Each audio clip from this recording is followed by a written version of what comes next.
Hello everyone, welcome back to the second match that we have here in the semi-finals week now. We're here with another losers bracket match, another very interesting one that we're seeing here between Thailand and China. I'm Potassium F, going to be casting alongside Patraj. How are you doing? I'm doing just fine. This is the first match of the day for me, and what a way to wake up to Thailand versus China. Thailand's team has been so impressive this year. Really something I'm looking forward to in the semifinals pool. We're starting to get into late game territory here.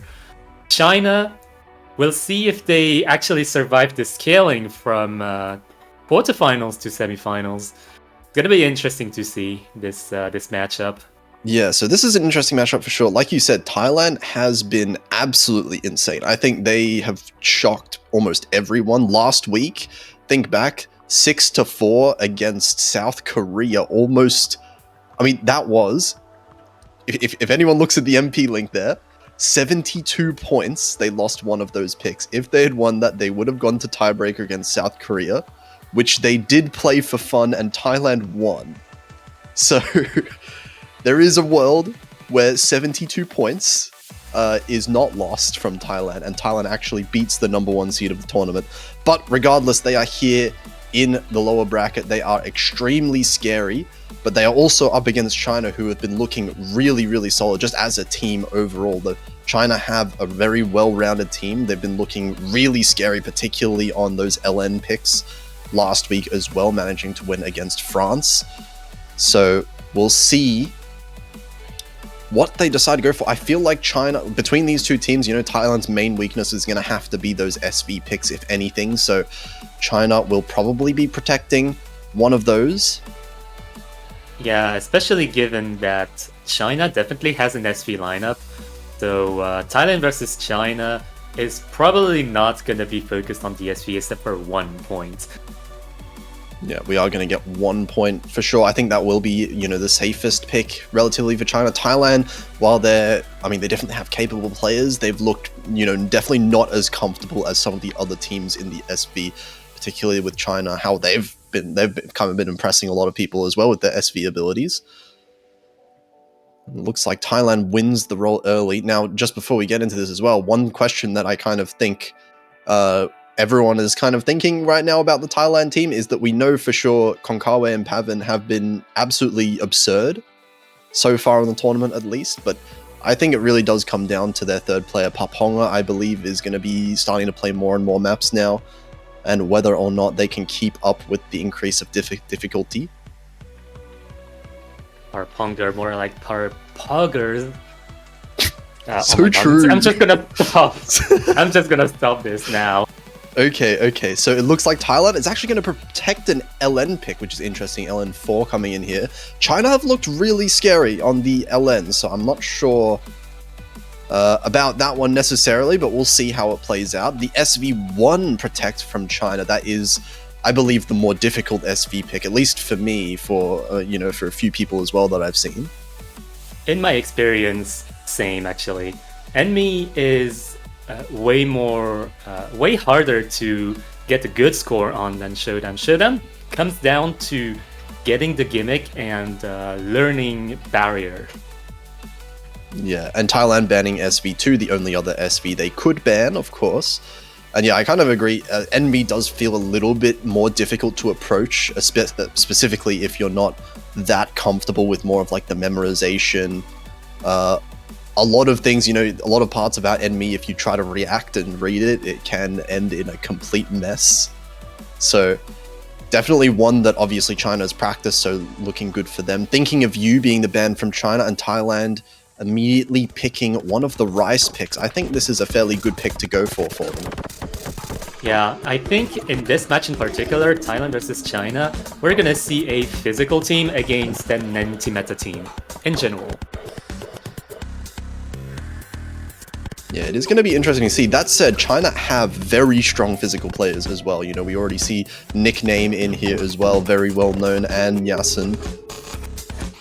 So they should have the physical capability, but the question is, you know, I I'm not sure if really any team in the world can match up to like the duo of Konkawa and Pavan right now.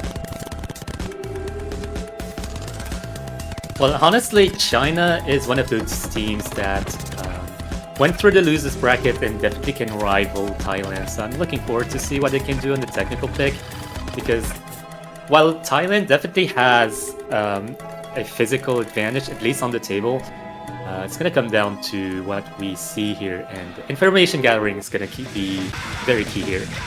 Oh, okay, so wrong pick apparently. Yeah, apparently they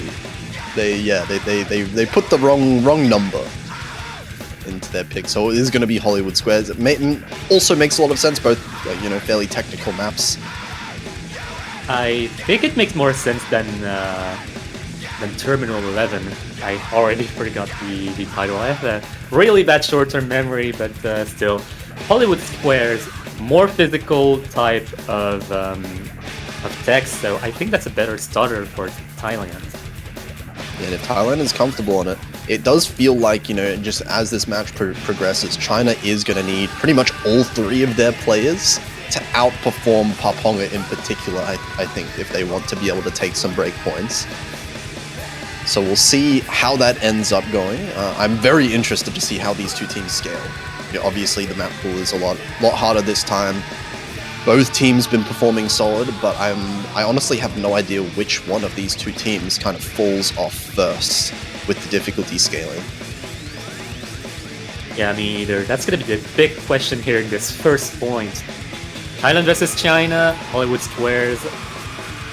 We're getting ready. It looks like we're getting Turks in, maybe, for China. Ooh.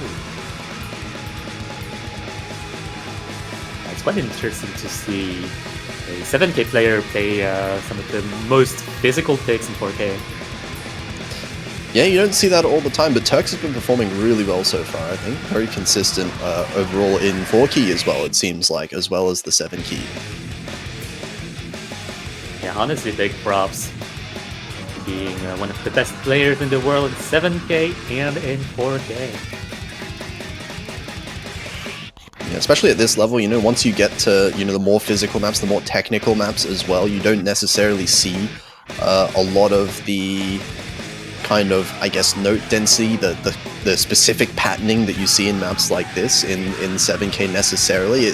This is the kind of level where it starts diverging a lot as far as the skill sets go.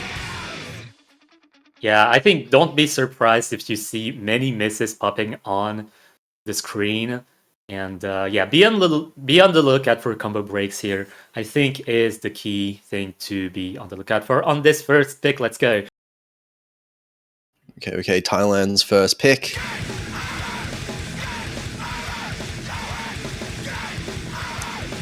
Okay, bit of a rough start here for Turks and Paponga, both trading each other out a little bit in the accuracy, but it's looking like very small early advantage going to the favor of Thailand due to Konkawa and Pavan holding extremely strong accuracies here. Yeah, nah.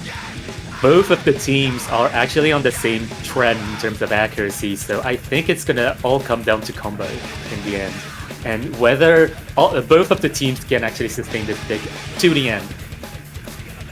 Yeah, we're seeing this difference. It's very, very small. Turks and Paponga very similar in accuracy. Nyasin and Pavan also identical. A whole difference coming between Konkawa and Kaisium right now, which is not that much of a different single miss. More than enough to flip this point lead. And Kaisium actually finding the first miss. That is going to increase the lead for Thailand just a little bit. Yeah, that was a dirty miss as well, going from 99.7 to 99.5. That's giving Thailand a lot to work with, especially if Konkawa is leading 99.88. That's a substantial advantage to have against Nyasin. Yeah, Pavan does drop a little bit of accuracy compared to Nyasin, but overall still the accuracy lead due to Kaisium's earlier act drop, of course. So Thailand still maintaining a solid 10,000 point lead, but still half the map left. We'll see if they can hold on to these 3 full combos still. Yeah, just holding my breath right now, going into the last third of the map. This is a relentless map, and almost all of the lobby is holding a full combo. That is a very good sign for scaling. Yeah, this is crazy. What's going on here? You're not supposed to be holding, like, I mean, you said earlier, you should expect a lot of misses here, but we've only seen one from both of these teams combined. And yeah, so Parfunga started from 99.3, now is at 99.6. Dropped just a little bit of accuracy here, but yeah, Thailand scales on this, definitely. Yeah, it is looking good so far for Thailand here. Turks dropping a little bit of accuracy down to 99.4, despite holding the full combo still. And it is looking like a very... Oh, Pavin actually finding a miss in the last pattern there, but it's not going to matter. Thailand win 14,000 points. And, gee, 99.85, 99.82 for Nyasin as well. These are some gamer accuracies coming out from both teams. But overall, I would call that a triple FC from Thailand, honorary. That was a really solid lobby performance from both teams, actually. I think that while Thailand definitely has a physicality advantage, it is not as defined as we thought before. China definitely scales on this pool, and Hollywood Squares being one of the most physical picks of the pool, Thailand definitely has something to be worried about in the other picks. Yeah, and I mean, as you said, if Thailand can pretty much triple FC one of the most physical picks in the pool, it seems like their physicality is perfectly fine, like you just said. China struggling a little bit more in terms of the accuracy overall, and obviously the one miss, but you can't really put too much weight into a single miss there. It'll be interesting to see. Now, China, they get their own pick. I do think that Enmi is their best pick so far, but we have seen teams, put off the SV just for a little bit. Maybe pick in the middle of the match instead, and that's looking like what they're going to do. They're going to go for the LN pick first. Yeah, starting with the 11 guy LN. Good choice. Good choice. Yeah, I mean, so far, China have been holding up some extremely solid performances across the board. Their LN scores, if you look from last week, they are not only very high as a whole team score, but like each individual player is just very close to each other. They don't have any weak links, I think, as far as their individual LN players.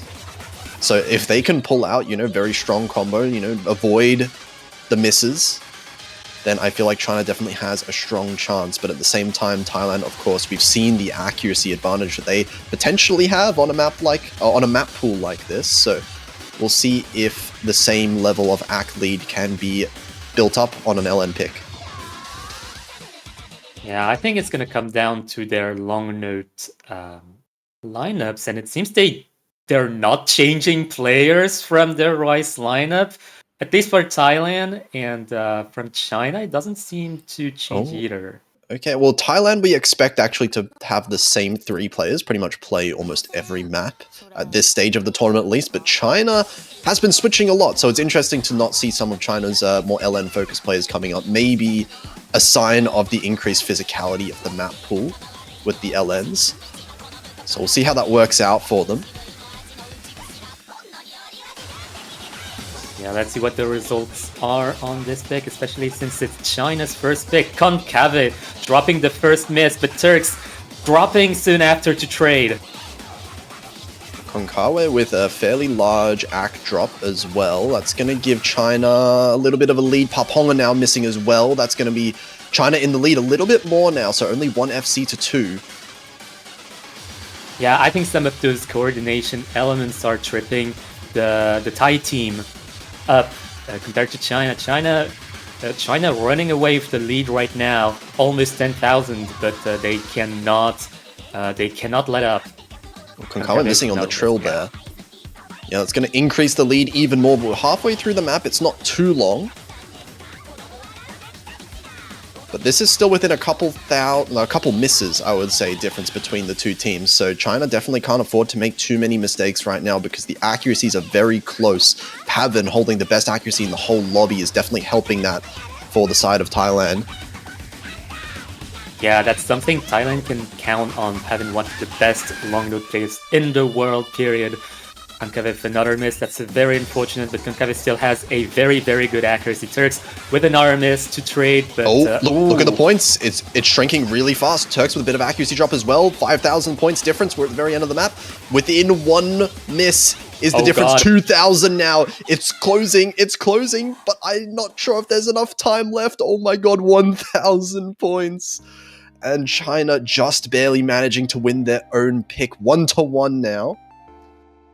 Excuse me, Pavin. What is that score? That's a score v1SS. Oh my god. Hang on, what? Okay. Okay. Just look at the ratio, just compare it to every other player. That is a bit of a dominant score here as far as this lobby is concerned. That is a score you expect on a rice pick, not a long note pick. Nevertheless, a lemon guy long note pick in semifinals. Ooh, that is scary if you're China. But China coming out with the 2 full combos definitely helped a lot there. That at the end of the day, it doesn't matter how much you win by. 1,000 points is enough for China to take it, but it is not looking too comfortable with some of the LN picks. That said, I do feel like China do have the ability to take maybe one of these rice picks from Thailand as well. And now, Thailand are going straight for it into the Frums pick here.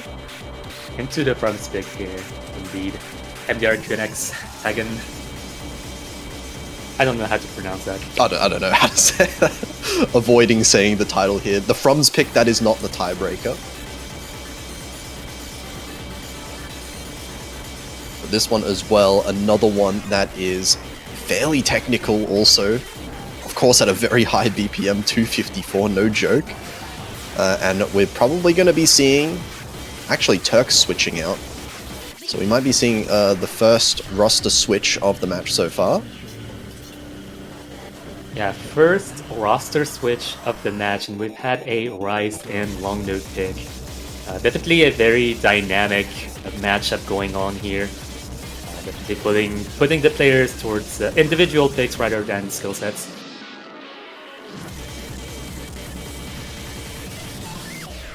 Okay, gonna get Sunny in here. One of the players that I would have expected to come out for the LN pick before, but gonna see how they perform here on the Rice. And I feel like, you know, with this accuracy that China might have, there is a very strong potential. As long as they can hold on to those combos, it is of course going to come down to, once again, who misses more, as it has in the past 2 maps.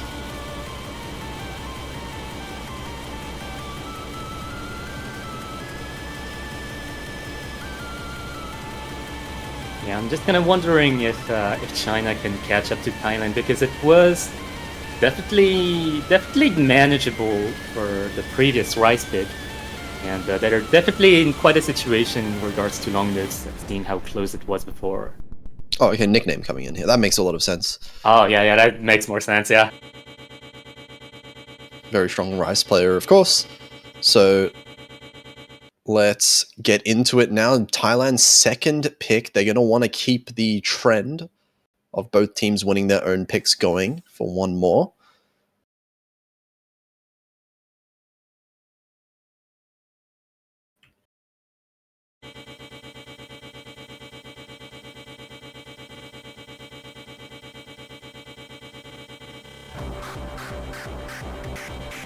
And here we go. Accuracy actually really strong for pretty much everyone here. Nyasin and Pavin dropping a little bit of accuracy in the intro, but nothing too serious. Going to end up in a little bit of a lead for Thailand early on due to Konkawe, who was doing Konkawe things. Yeah, this is just an outstanding lobby for now. Oh, big accuracy drop for Kaisium. Actually had the best accuracy in China, now dropping down to 99.7. Yeah, it's still 99.7 though, but Nyasin with the first combo break, and the combo breaks is gonna be the definer on this pick, especially. It's very technical, very potentially mind-blocking with all those anchors. I mean, look at the accuracy though from Thailand. The worst accuracy on Thailand is beating out the best accuracy on China in Kaisium. So Paponga performing exceptionally well, and that is all the full combos from China just melting. Nickname with another follow-up miss as well, and still 3 full combos from Thailand. This is a massive point lead, even though we're only halfway into the map. It feels like there has to be a miracle for China to be able to claw their way back from this one. Yep, we only have a third of the pick left, and there's already 40,000 points leading for Thailand. And I think Thailand have found their formula against China for now, at least. What are these accuracies? What is Konkawa like 99.9 still? 99.83? Never mind that. The entire team is just doing outstandingly well. And Paponga for the first miss from the Thai side, but it's coming way too late. There's just not enough time in the map, and there is no accuracy drops at all. Okay, another miss from Paponga there, but ultimately, again, at the very end of the map, that does not matter once you've already done that. That's 2 Score V1 double S's from Thailand. Oh my god. My god. It's just an accuracy pick for Konkawa and Pavin at this point. I mean, that's actually crazy.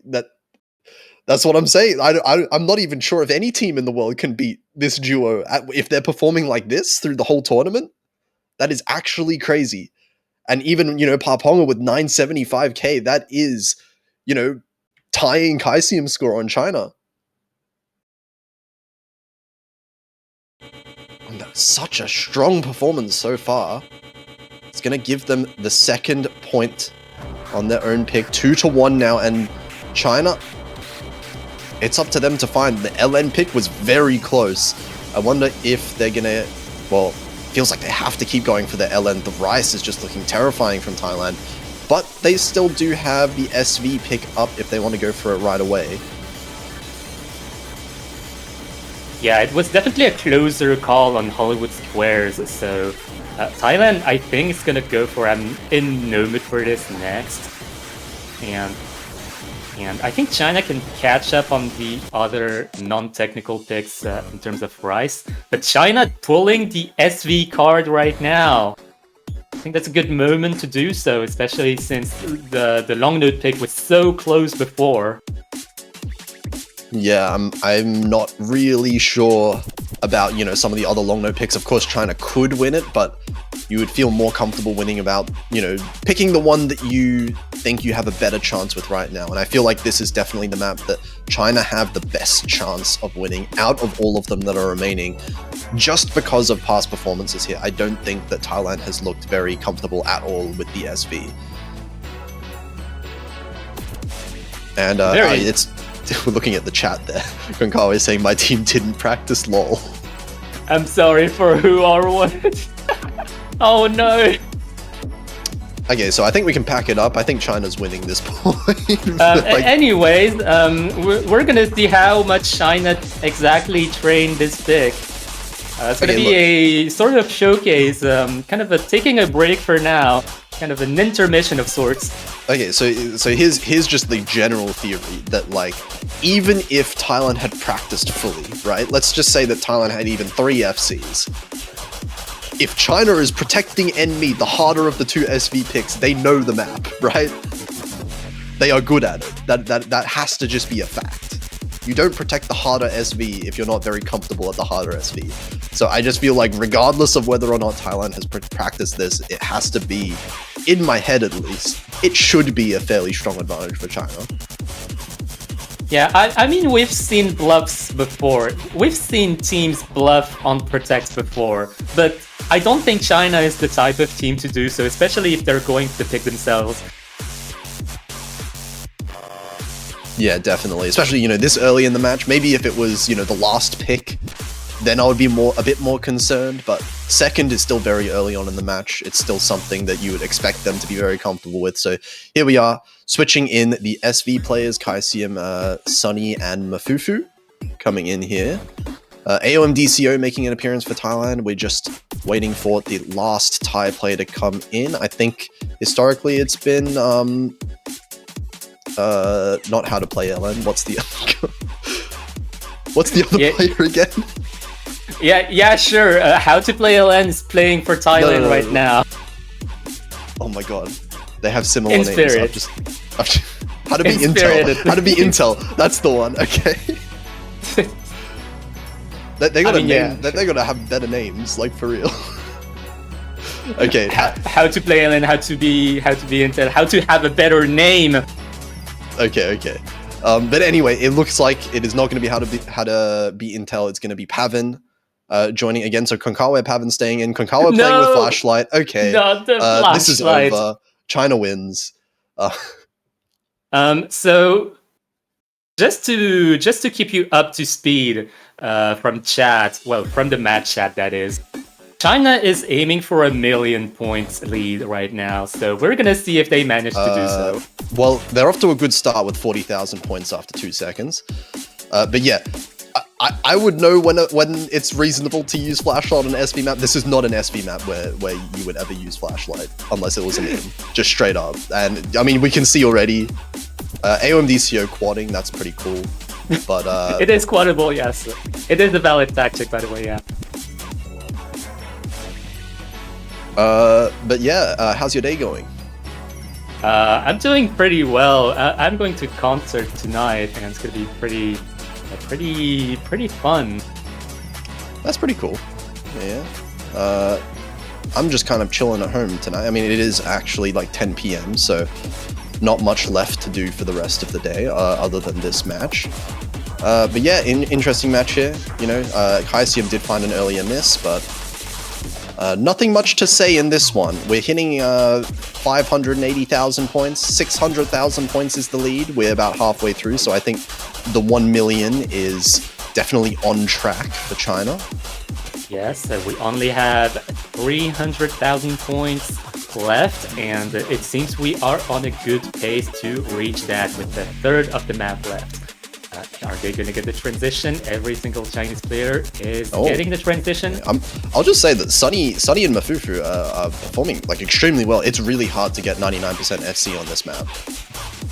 Yeah, honestly, Enemy is one of the harder SVs to get good accuracy on, and we definitely see the ramp up going from quarterfinals to semifinals.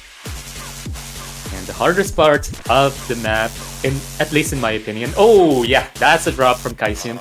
Yeah, this part is just so easy to like freak yourself out on, in a way.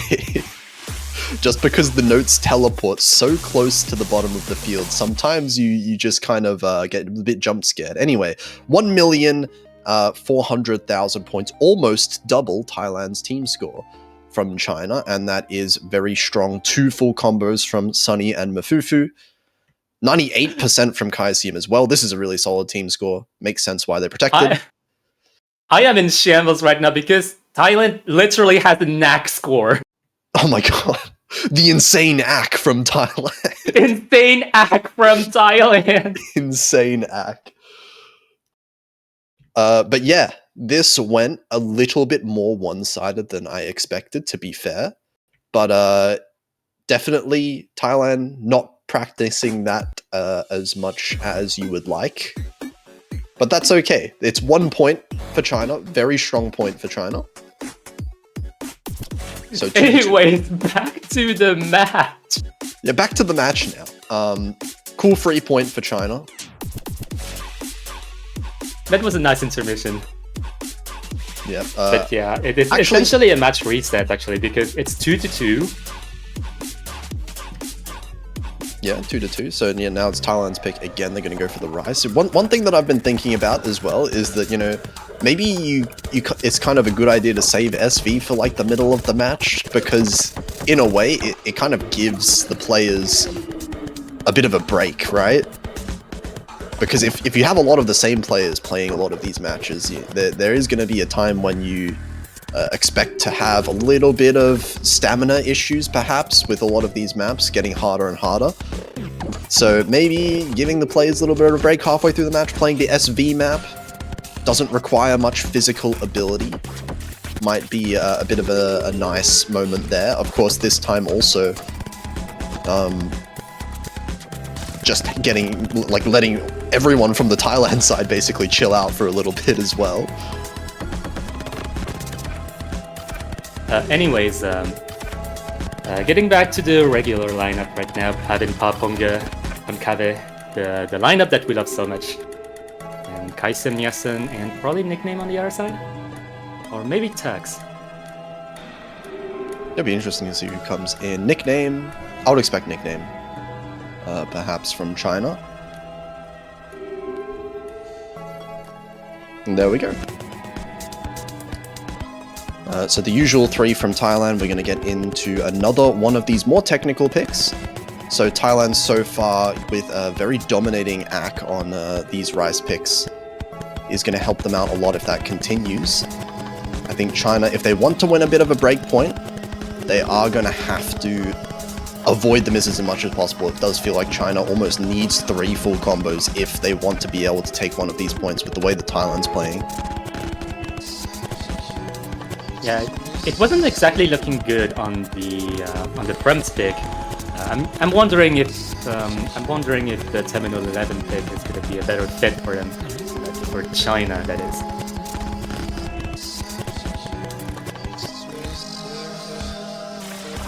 Okay, getting into it in just a bit.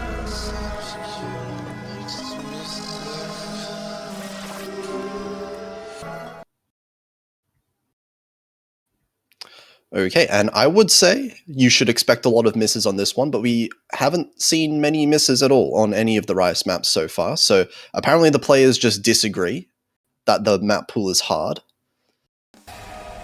Yeah, I mean it's okay. It's challengeable. Yeah, bit of a trip up on some stuff. Yeah, for sure.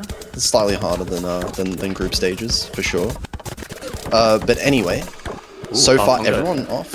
Ooh, bit of a drop below 99%, but drops from China as well, just a little bit from Nickname. And overall, it's going to be a fairly similar point lead. Yeah, it's only in the first 400 nodes so far, so the accuracy is going to be very brittle for now. So we are waiting for it to stabilize to get you a definite lead. And now Paponga and Nickname both tying each other's accuracy. That's going to help Thailand out a little bit because Pavan, with the highest accuracy in the lobby right now, 99.83. But Nyasa not too far behind, and actually Pavan dropping a lot of accuracy there as well as Konkawa. So China actually with a bit of an ACK lead right now. Yeah, no, this is not a straightforward pick at all. It definitely can go one way or the other, so Thailand definitely has things to be worried about, but they don't know that. They are looking at their playfield right now. They have to focus, keep all their full combos. Yeah, 2,000 points is the lead as we reach this little bit of a break section of the halfway point before we get back into the patterns in the second half. But this is the first real accuracy lead we've seen so far from China in the match, it feels like. Aside from the SV pick. But last third here. Okay. Honestly, if China can get a breakpoint here, that's going to be very major for their strategizing. Because seeing how close it was for the long node pick, they definitely need a breakpoint for peace of mind, I would say. Yeah, it's looking very possible. Actually, Paponga with the first miss. This is looking like it's going to China, actually. Last few patterns of the map coming up here, and this lead is growing. 15,000 points for China, and they have the accuracy advantage as well. Maybe this was not the pick, actually, for Thailand. Yeah, well, I'm in no mood for this. Is probably less physical leaning and more technical leaning, and it just takes a full combo, a team full combo from China to take it over Thailand on this one.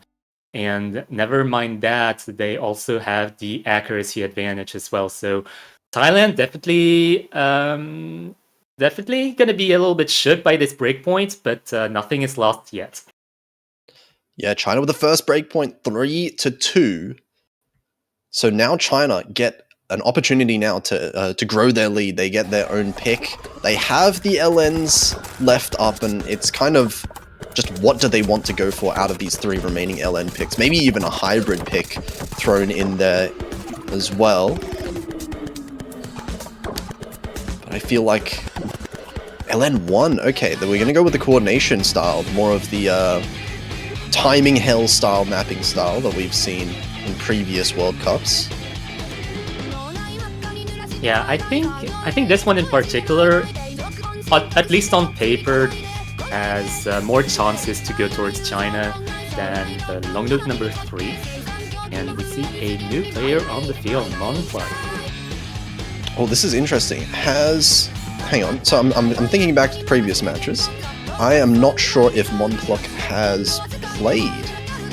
Maybe I haven't had a too close a look at some of the qualifier scores, so maybe they did play in the qualifiers, but I believe in the matches so far I haven't actually seen Monplok playing. So we'll see how strong they are with the LNs coming out specifically for the LN coordination pick. It's interesting. Maybe a bit of an LN specialist in the late game side of things. Yeah, we definitely have some of those in the tournament. I think teams going from an accuracy-minded play in early game to a late game-minded play here, starting semifinals is a very interesting dynamic to see, especially if you've been following the teams from the beginning of the tournament. Yeah, also important to note, Mafufu as well from China joining for the first time this match. Definitely a very strong, like, particularly in LN accuracy. A very strong LN AC player. I think struggles a little bit with some physicality, but you know, if they can keep up with a pick like this, they are going to be a very strong force for China. Yeah, long node number 1, the coordination pick, at least theoretically, is the least physical of the long node picks. Definitely one of the most affordable picks for Mafufu in particular. But yeah, I'm waiting to see what Monplok is going to bring to the table. Yeah, after a little bit of a shaky start from Monplok, dropping below 99% actually, still dropping a few 200s. But it actually looks like Thailand have basically a tied score with China right now. Overall, this accuracy from Pavan and Konkawa, the highest in the lobby once again, it looks like. That's counteracting Monplok's accuracy. This is looking very nervous.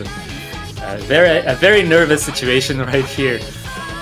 Oh, combo break coming from Konkawa. That's the first one of the lobby. That's going to start swinging things towards China. Now China with a bit of an accuracy advantage themselves. As Monplok stays below that 99% range. Still with the full combo though, importantly. So this lead is only staying at around 6,000 points. But Pavan finding another miss. That is going to be 2 misses from Thailand. Only 1 full combo left. Compared to the 3 from China, and Konkawa misses again. And see, that's the advantage that China was hoping for on the long node department.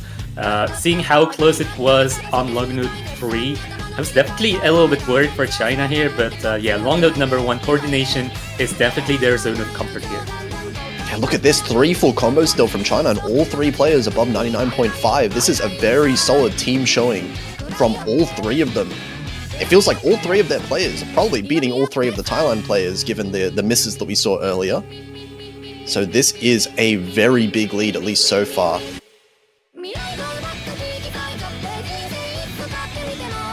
That's just a beautiful team performance coming from China. 3 full combos, very unified performance. I think we've seen a lot of that coming from China. They have the means of putting 3 exact copies of the same player next to each other. Oh, and Monplok really struggling with the little bit of a downtime section in the map. Actually dropping all the way down to 98.2. That was a big act drop with those misses, but that means Thailand, 0 full combos. China, all 3 full combos, still up in the last 5th of the map. And it is looking like this one is pretty much done. Even if there is, you know, a couple misses, even if there's a few misses from China, there is just not enough time in the map. There's just not enough possibility right now that Thailand could come back to win this point. Yeah, honestly, that's the equivalent of the Frems pick coming from Thailand. A 40,000 point lead as well, so definitely one of the more polarized picks won by China. But we'll see if Thailand can do the same as on I'm in no mood for this, the Terminal 11 Rise, on another long node pick against China. There's definitely a possibility of that happening. We've seen things come close on long node 3, that it could come close again on long node 2 or 4. Oh yeah, we see the accuracy coming in from Pavan and Konkawa actually beating overall, you know, looking at the 200 counts in the ratio, beating all the Chinese players, but not getting the full combo. So all three Chinese players, 985k for almost all three of them, is not really much you can do about that from Thailand's side. So it is going to be China 4-2 in the lead. They are one breakpoint up, so Thailand need to win all of their picks as well as one breakpoint from China if they want to get back into the match. And the interesting thing now is they're out of the more technical rice picks, that is. The rice picks remaining, we've got, you know, speed, we've got a bit of a jump stream pick, and the jack map. Ooh, hybrid! Okay, we're going with Hybrid 3. Now this is a bit of a wacky map. If you've ever seen Folar mapping, this is a Folar map, just straight up. There's not much else to say about it. It is also very hard from what I've seen, from some scores from different players. I think that's a really good pick for coming from Thailand because I think the general sentiment is that this hybrid in particular is the hardest hybrid of the pool. So if Thailand is going for the hard picks, at least on theory, it spells advantage against China. If they're going for the rest of the rice picks, which are more straightforward and potentially more affordable from China, it's definitely a risky situation. So this hybrid in particular is probably the best pick for them. We'll have to see because, you know, so far China's been winning based off of, you know, the full combos that they've been managing to get the past couple maps. So Thailand definitely hoping that China find a couple misses in this one. And also at the same time, Thailand have to start holding on to their combos. They've found quite a few misses recently. So they have to be comfortable with their picks from now on, I feel like.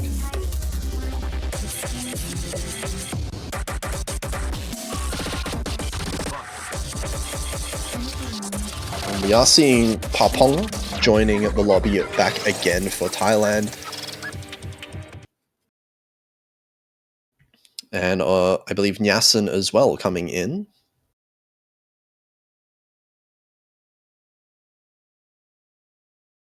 Same lineup for Thailand. Pavin Konkawa Paponga. So let's see, this is now a very tense situation for Thailand. They cannot afford another breakpoint. It feels like going down 3 points would be very brutal against a team like China. Yeah, what Thailand needs right now, well, on the next pick that is another breakpoint against China. And oh god, that's a bad sign. Yeah, that is not what they need at all. Konkawa as well being the one to break really early in the map, so it's not going to matter as much as a miss right now would, for instance, but it does come with significant accuracy drop from Konkawa. So China is in the lead, but actually this lead is shrinking really quickly. The accuracy struggling a little bit for Kaisium and Turks here. That's going to give Thailand... Well, it looks like it's going to give Thailand the lead at some point fairly soon. Paponga also struggling a little bit in the act department, but not too much, and here we go. Yeah, despite the combo lead from China, look at the lead. It's going back and forth right now, and the accuracy coming from Pavin is definitely helping the Thai team, but Paponga missing is gonna tip the lead towards China more definitely. But look at Nyasin trading it, and that's a bigger miss from China because Nyasin drops the accuracy quite a lot. Paponga has virtually the identical accuracy from before the miss, so accuracy advantage now well in Thailand's favor due to Pavin and also Konkawa. Despite that bad start, Konkawa has managed to bring the accuracy back up to actually beating the best accuracy on China. No way. Both of the teams are looking at each other in the eyes in this pause, just looking at everyone's scores right now. Yeah, perhaps they saw that there was only 4,000 points the difference between them, so single misses can be the big deciding factor here in the last quarter of the map. God, this outro is definitely something coming from Fola, and they're all holding combo right now. I'm holding my breath. Oh, the lead is shrinking. The lead is shrinking just a little bit. We can see Nyasin getting the combo China? back up. And China, they're taking it at the very end. The lead is Pavin switching. dropping? Oh my god, Pavin at the very end, finding such an unfortunate timing for the combo break. And that's going to be China winning a second break point by 1,000 points as well. The second pick that they've won by that little. No way. China is on a such good situation right now. They're 5-2 against Thailand right now, 2 breakpoints lead. Against a team like Thailand. Thailand are coming from the winner's bracket. We're looking at an upset here. Yeah, definitely in terms of momentum from the tournament as a whole, this is definitely looking like an upset situation. China with the 2 full combos on that map is what did it. Just 1,000 points the difference. And now they get to pick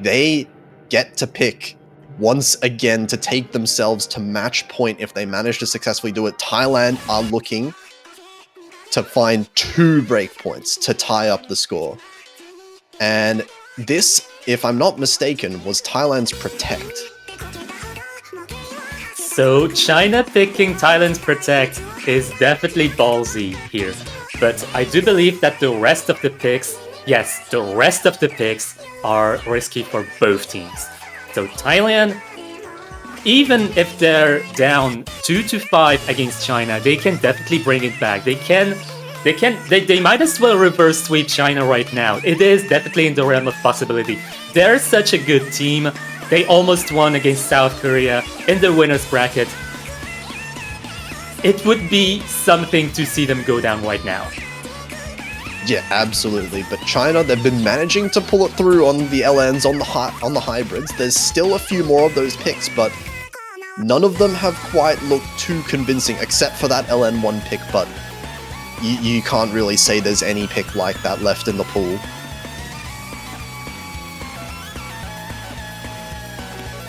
This one's definitely going to be an interesting one. Mafufu coming back in for China. Bit of an LN accuracy player coming in. Paponga is going to be staying in for Thailand for this one, so the same 3 players on Thailand once again.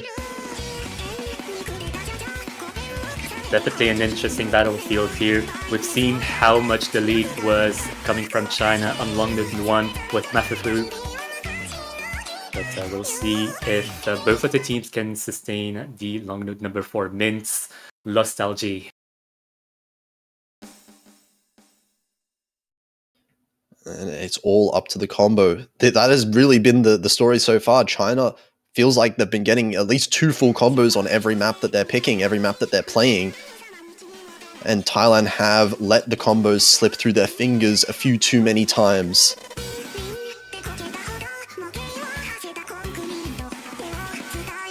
Yeah, honestly, I'm really looking forward to see how not China, how Thailand can bring it back. Coming from this situation, it's definitely a challengeable situation. It's a very bad situation, but it's a bad situation. But you can recover from a bad situation. Yeah, but it definitely has to start now. I feel like Thailand absolutely needs to win this point because it's just such a dangerous situation for China to be on match point so early. And it looks like, so far at least, 1,000 point lead. They've got a little bit of an ACK lead, but it's not much. Paponga struggling a little bit more compared to the other players in the lobby, in terms of accuracy at least. Yeah, right now Pavin and Konkave are giving everything they can to carry their team. It is up to Paponga to damage control in order to keep that small lead, that 3,000 points. It can swing in 1 instant. Oh my god, and it's halfway through the map. We have 6 full combos still. It is so tense. The first miss may very well decide this whole map. Yeah, Thailand is definitely on a tightrope right now, and China, again, with the unison, with the 3 performances, 3 equal performances almost. Mafufu a little bit behind, sure, but can catch up to the other players really easily. And it seems like over time, the Chinese players dropping a few 200s. They're dropping an accuracy ever so slightly over time. But the 2 players from Thailand there, Konkawa and Pavin at the bottom, they are holding their 99.7s. And that's Kaisium finding a miss. That's the first miss in the last quarter of the map we're seeing. 11,000 points right away for Thailand. That is major. That is absolutely major, and that gives Thailand a lot of breathing room. Trade between Papaga and Kaisem, it doesn't matter in the grand scheme of things. And this could be exactly what Thailand are looking for. 2 full combos for either team, but it is Thailand in the lead. And at the very end of the map, there's going to be no chokes from either of those full combos in the bottom row of the screen. It's going to be Thailand winning their first break point. They're back into this fully 3-5 now. Look at this dynamic. Look at the accuracy coming from Pavin and Concave. Look at the ratio advantage. That single-handedly won Thailand this breakpoint, and they direly needed this breakpoint. Pavin actually with half of the 300 count than most of the other players in the lobby is very, very impressive overall. Now it's Thailand's pick, and I don't know. I feel like it's a good idea to stick with the Rice if they can play them, but the question is, which one? Because we're out of the picks that they wanted to go for. We only have, I guess the speed pick is still up. We have Saraba. Chord Jack is not something I expect to come out. And it looks like they're actually going to stick with the hybrids. Yeah, I don't think Thailand trusts the conventional Rice picks very much. I think they're under the impression that China actually scales in semifinals and can definitely full combo Saraba, for example, which is the speed pick, Rice 1. And if they're not feeling confident on the other picks, then going hybrid is the other strategy. We'll see how that exactly works out for them. This is a very short pick as well, under 2 minutes for this hybrid. So single misses are going to matter all that much more in this one, and we have so far at least, it feels like for the most of the maps we've seen, the misses have favored China. Actually, thinking about it, there's one long note. There's one long note pick remaining, and that is the density pick, long note 2. But density, I would say, goes towards Thailand, seeing how the accuracies on Nostalgia were, and also how close long note 3 was. Yeah, so it's definitely winnable. If Thailand can start picking up their own picks, the breakpoint is definitely still in the air. Definitely a big possibility for Thailand to come back. But easier said than done. They are going to have to win this pick if they want to even get to that point in the first place. So a very important map once again.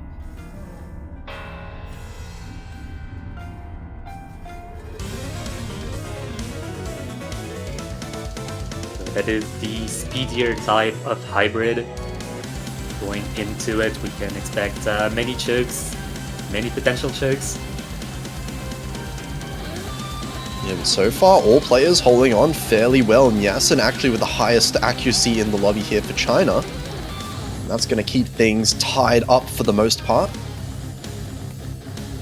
Yeah, I find it interesting that Kaisian is not playing that one. Yeah, we are seeing Sunny instead here. But now, looking like the lead is slowly switching, but Konkawa finds the first miss. That's going to give it right back to China. And that's not a pretty miss either, going from 99.8 to 99.6. Definitely, Konkawa's accuracy on combo was something that Thailand definitely needed. Powerpunker dropping combo as well, but Sunny trading. But look at Konkawa's accuracy. That miss from Konkawa, the second one, dropped in so much accuracy, down from 99.6 down to 99.1. And now this is 17,000 points. Paponga finding another miss. We're in the last third of the map. This is a short one, as I said before. So there's not that much opportunity for comeback. Yeah, nah, that is still a bad situation for Thailand. And if China wins this pick, it means that China is going into match points. Only 1 point remaining for them to win the entire match. But nothing is lost yet. Nothing is lost yet until the 7 point is put into the tally. Very solid win once again for China. This is another breakpoint. They've been winning all of these breakpoints so often off the back of the FCs. 2 FCs once again, only 1 FC from Pavan. I mean, Pavan getting the match MVP, the map MVP for that one, with very strong accuracy once again, but the accuracy is not quite enough if you can't hold the full combo on as many players as China is right now. And also, I want to say Concave definitely has to definitely feeling the weight of the situation here, but definitely cannot afford to give up here. Remember, this is a losers bracket match. The loser goes home. Yeah, loser is eliminated, and China is only 1 point away from eliminating Thailand from the tournament right here in losers semifinals. Thailand need to win 3 in a row, including 2 breakpoints from China, if they want to force a tiebreaker. I also want to say something. Concave has been doing incredibly well this entire tournament, but you gotta understand that even if you're one of the best players in the world, and it's no exaggeration to say that Concave is one of the best players in this entire tournament, even if you're very skilled in that matter, once you're in a tough tournament situation, it is definitely very, very hard to sustain as well. There's also a lot of mental fights going on right now. Yeah, absolutely. Especially for the team right now that's on the back foot. Thailand, all the players on that team have to be feeling so much pressure. China, well, not to say they don't have any pressure, but China definitely have a little bit more, wiggle room to work with here. They can afford misses. They can afford to mess up 1 or 2 maps here, but Thailand have no such luxury. They have to win everything from now on. They cannot afford any massive mistakes in any of these maps. But this is one that, as you said before, this is one that Thailand could definitely potentially win. Not an easy one for China by any means, but it is going to have to be Thailand holding on to the combos a little bit more than they have been so far. Mafifu not playing for China, so that means there might be a chance in terms of accuracy in terms of Thailand, especially if Pavan and Concave have been holding the fort in that regard. Yeah, we've definitely seen, even in the maps that Thailand have lost, there is the potential there for Thailand to have the better accuracy overall in all of those maps. So we'll see how it goes here. Everyone's so far off to a very good start in the intro. We'll see how that holds on during all of these dense streams. Actually, long loop density, everyone gets good accuracy. Yeah, sure. Where's my good accuracy on this pick, then? Man. They make it look so easy, but it's hard, really. 209 BPM and a lot of long loops on your screen. It is very hard to maintain good consistency on maps like this, but so far it's looking like Thailand, 5,000 points the lead just off of accuracy alone. Yeah, Pavan and Concave going against Tex and Yasin. Papongo finds the first miss there, dropping down to 99.3. Is that going to be enough? It feels like it might be enough for China to get the lead. Actually, maybe not. Maybe the accuracy is a little bit too strong for China to take back. Papongo now at 400 combos, so yeah, Thailand maintaining the lead, if you can call it that. Hang on a second. My god, that is so slim. Oh, and it's flickering back and forth now. Yeah, China is gaining back accuracy, especially on Yasin's end. And it's slowly coming back to a triple China unison team effort here. Yeah, very strong accuracy across the board. Actually, Turks leading the fort. Oh, I shouldn't have said anything. I am so sorry, Turks. That is going to be the first miss from China in this map, and that's going to give Thailand the lead back. 5,000 points. It's 1 miss per team, but Thailand with the accuracy advantage. Pavan and Concave with the highest accuracy in the whole lobby. That is what's doing it right now. Yeah, I don't want to say anything. Anything can break. We cannot say anything because if any combo break happens, it can swing the balance towards one way or the other. Yeah, 7,000 points. That is not a safe lead. Even in the outro here, you can't afford to let up at all. My god, my eyes are glued to the screen right now. And Nyasen with another miss, giving more comfort zone for Thailand to get this breakpoint. Once again, the match continues. The match continues, guys. And I mean, at this point, it feels like we've had more breakpoints than actual points being won by their own teams. Maybe Thailand should have been picking the LN and China picking the rice. Who knows? But now this is the last opportunity. This is the last pick that Thailand will get in this match. They have to choose carefully now. But it feels like there's not really much left. I don't know if they should go back to hybrid again. Ooh, Konkave with the throwing a little bit of a taunt here. So going mental warfare here against China. That is that is a ballsy thing to do in a disadvantaged situation, but sure, valid. Oh, it looks like actually Thailand's gonna go with BOL. No, okay. Said stamina. Apparently that means Rice 1.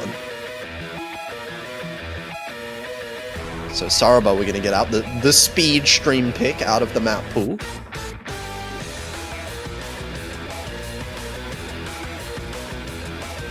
Man, this match has been something. It is not a classic Rice versus Longnook matchup at all. If you look at the points going back and forth, the breakpoints, the points that were actually won through pure skill sets, there was absolutely everything in this match. Yeah, I mean, so far it's been, I think the LN maps have gone 2-2. Both teams have won 2 LN maps each. Thailand have won 2 Rice picks. China's won 1 Rice pick, and China's also won 2 hybrid picks. So it feels like only the hybrid picks have been going in one direction this match so far. Also, we don't talk about the SV, but the SV might have also mattered. Yeah, but the SV may have been slightly favored towards one of the teams just by a little bit. We forget that one happened, but of course, China being very strong at SV, you can't really discount their ability there. That was a very solid win from them. But now it is the Rice. This is the last pick that Thailand is going to get for themselves. And of course, a must-win. Everything is from now on.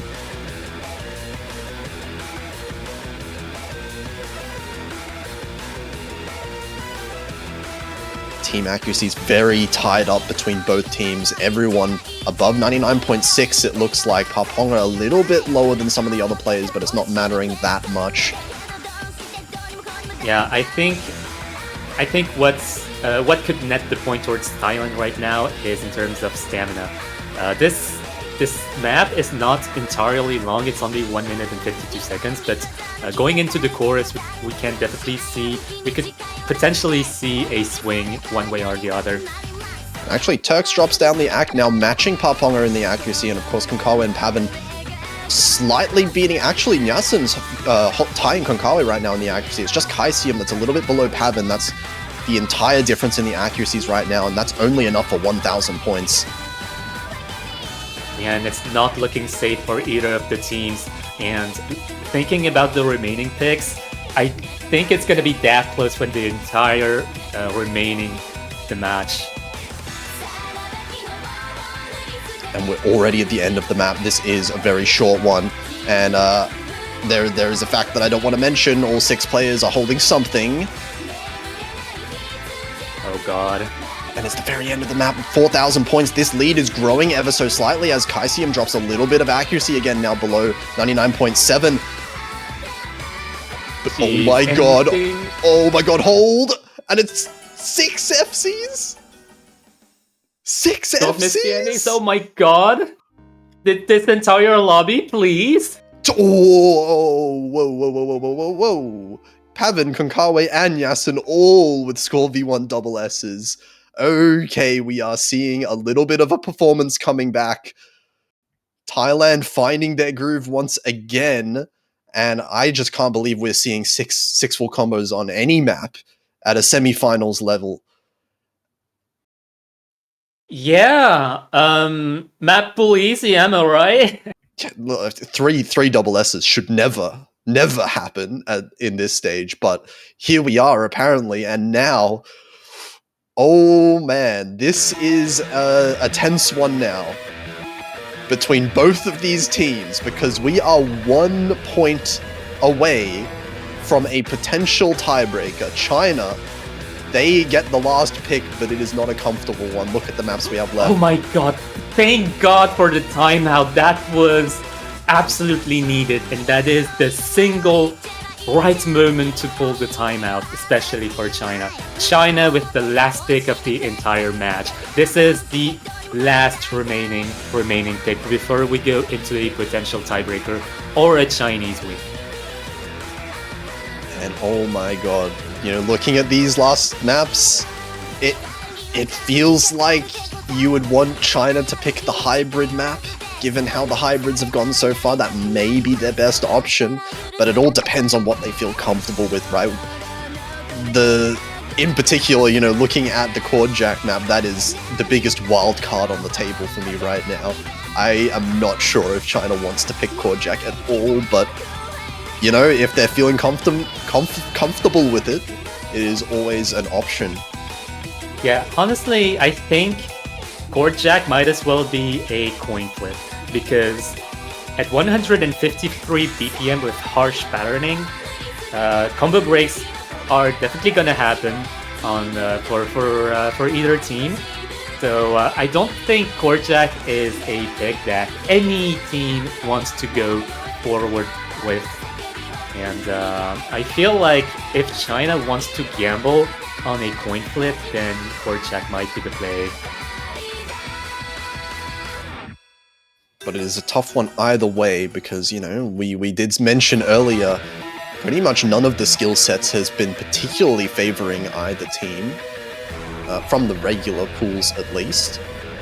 So, you know, even though I probably like the idea of a hybrid pick from China, it doesn't feel like they definitely win it. It doesn't feel like a massive advantage that they have either way. So Thailand, you know, if they're feeling the groove a little bit back after that point, if they're feeling, you know, with 2 points in a row now that they've won, they're feeling confident, then there is definitely the potential for Thailand to pull out another performance here and take it to tiebreaker. And I'm sure a lot of people do want this to go to tiebreaker as well, watching right now. But China definitely don't. Yeah, that's the last thing they want. They just want to go ahead and play the next match in the losers bracket. They are 1 point away from a victory, and it's just hanging there. You can just reach it, but they have to win that point. Thailand is pulling them back into the match with looking for Edge of Ground, which is going to be the last remaining non-tiebreaker pick. That is a sort of a mini tiebreaker, so to speak. Bit of a warm-up for what potentially could happen later. But we'll see how they perform on this one, of course. It's very rare that we see every LN and hybrid being picked in the same match. I'm not sure if I've ever actually seen that in recent times.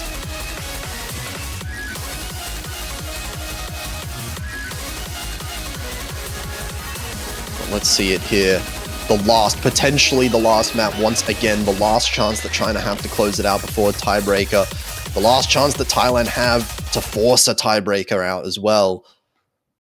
Yeah, Thailand with their legendary lineup that is making a comeback here against China. And China with Kaisiam, Nyasen, Tux. Very, very solid players to put on a hybrid.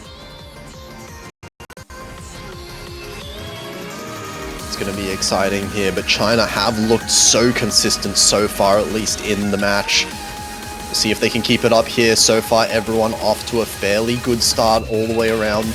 No big early Turks actually, with a little bit of an act drop, but nothing too serious. Kind of matched by Paponga right now as well, so no lead either way for either team.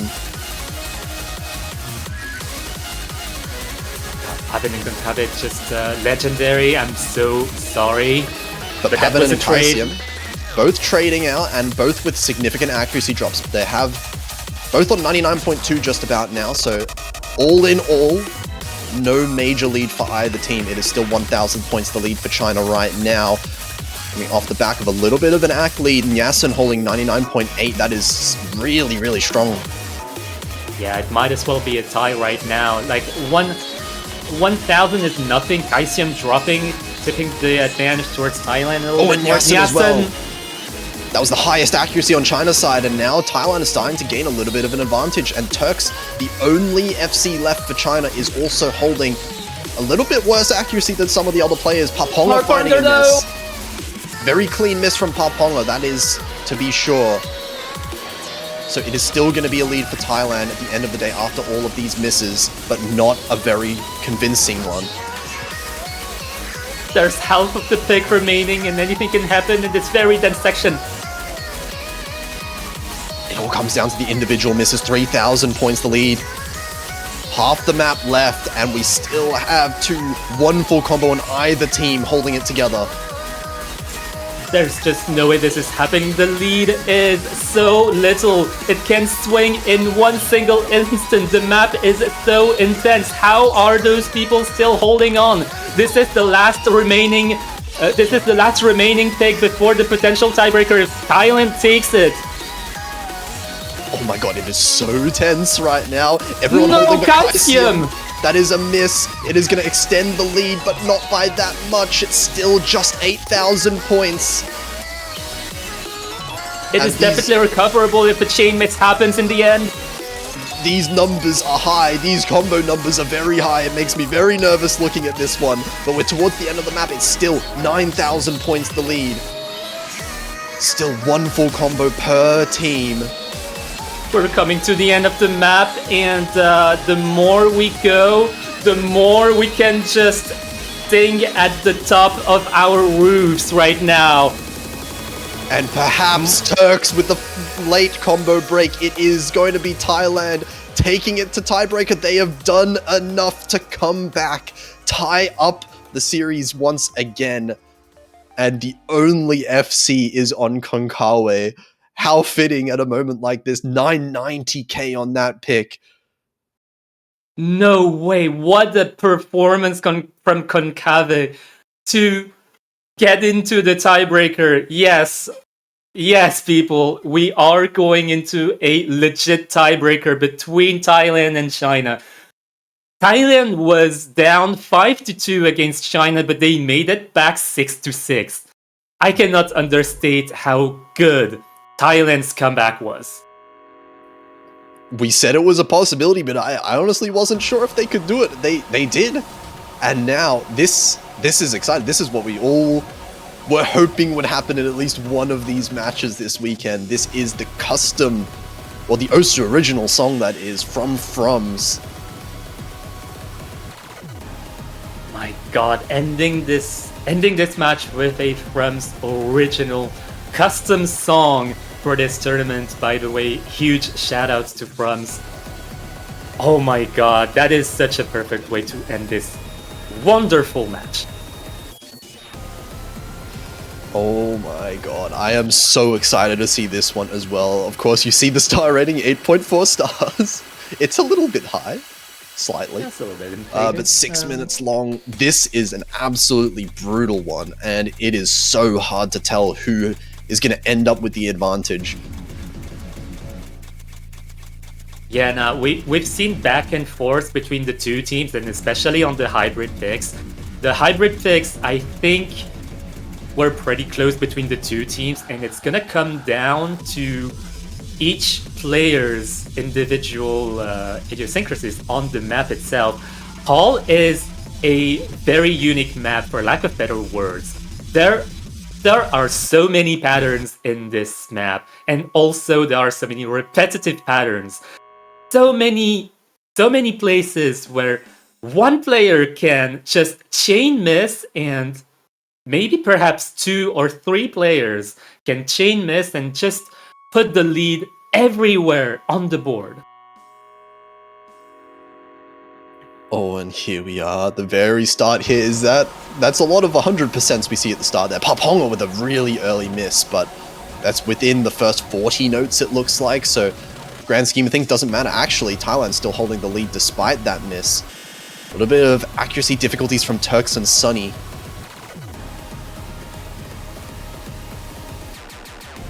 just the beginning of the map. We're not getting into the meat of the map yet. This intensity is really high. Getting Sunny first. Yeah, the accuracies in general in Thailand's favor right now. The usual 2, actually Sunny finding another drop now down to 98.7. And oh my god, this dense LN section, Turks, oh, that's a lot of act drop, as well as Sunny dropping in combo once again. Turks with the FC, but 98.3 is a little bit low compared to the rest of the players. Yeah, but wait, the accuracy could swing back in this polyrhythm section. This polyrhythm section can get people on nerves, and 2 full combos dropped there. This looks so easy, but it is not. That is absolutely evil, that section, and we see it right there, Pavan and Turks trading. Yeah, you cannot just put that in the tiebreaker. Every single player is so nervous. They're playing for their lives right now, especially in the losers bracket. But so far, 9,000 points is the lead from Thailand, mostly due to the accuracy difference here. Turks struggling in accuracy, but actually Paponga as well. Paponga dropping the full combo now. Matching Turks in accuracy, this lead is shrinking. The Turks trading back. Oh, and it's so tense. Looking like Turks and Paponga actually cancelling out each other's scores, all things considered here. Nyasan and Konkawa also tied. It's the difference right now between Pavan and Sunny. Both players finding misses earlier on in the chart, but Pavan with overall the better accuracy. That is most of the difference, you have to feel like. Yeah, I think in terms of lineup, Pavan's definitely making the difference for Thailand. All that said, Pavan finding another miss. That comes with a bit of an act drop down to 99.3, and the lead we can see has shrunk immediately down to 5,000 points. Maybe even shrinking a little bit more as time goes on before that combo mark is hit. Yeah, honestly, it's up to both the carries, Konkawa and Nyasan right now. They're on the same trend, same combo. They might as well be the same player. Oh my god, every time we get to one of these extremely dense LN sections, it just makes you so nervous, because the potential for score loss in some of these sections is so high. One slip up can drop your accuracy like a brick. Yeah, both teams are walking on the tightrope right now. There's a battle of attrition between the two teams, just playing the best they can. Oh my god, 7,000 points. It's so close still.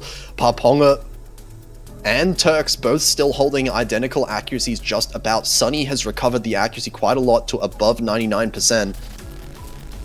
Yeah, going into a break section, kind of a release intention, but the release intention might as well be the hardest part of the map for those players, despite the lack of physicality. Oh, you cannot afford to rest. You cannot afford to rest. If you loosen up your muscles a bit too much, then this next section coming up, you could mess up entirely. But it looks like so far everyone holding on. Yeah, we're still on a 7,000 point lead for Thailand. That has been looking stable throughout. But oh my god, it's so long. Oh my god, we still have a third of the map left. 6,000 points. This point lead has not been growing or shrinking at all. Actually now, Pavan finding the miss. Maybe this goes down to 4,000 points. Yeah, let's just wait for the 400 combo to build back up before saying anything. I think that's gonna be more or less 4,000, yeah. Need more misses from Thailand for China to recover, potentially. But we are going into the last quarter of the match, which is very much more physical. Paponga dropping some combo. Oh my god, trade happening between Konkawa and Sunny. That is very major. Konkawa dropping combo, it's very, very major. Yeah, Konkawa had the FC up until that point. Now there's only one FC left, and that's Nyasan on China.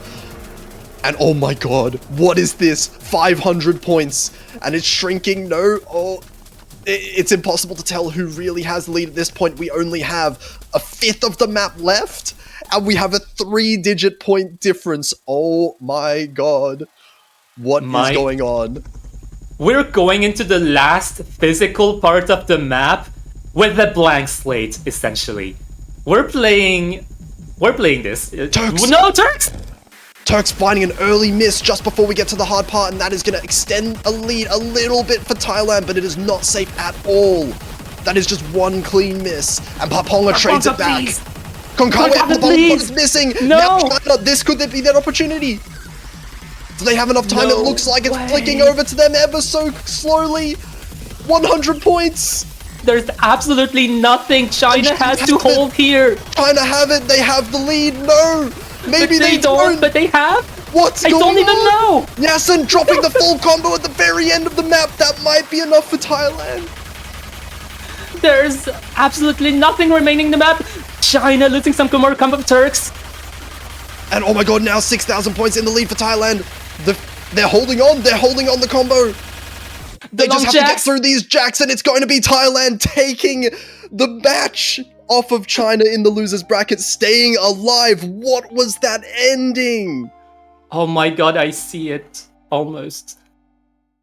That is absolutely insane. Yasin holding the full combo up until the very end, 984k. What are these scores overall? The lowest score in the lobby being 961 with a 99%. But overall, Thailand managed to clutch it out just barely, managing to take China out.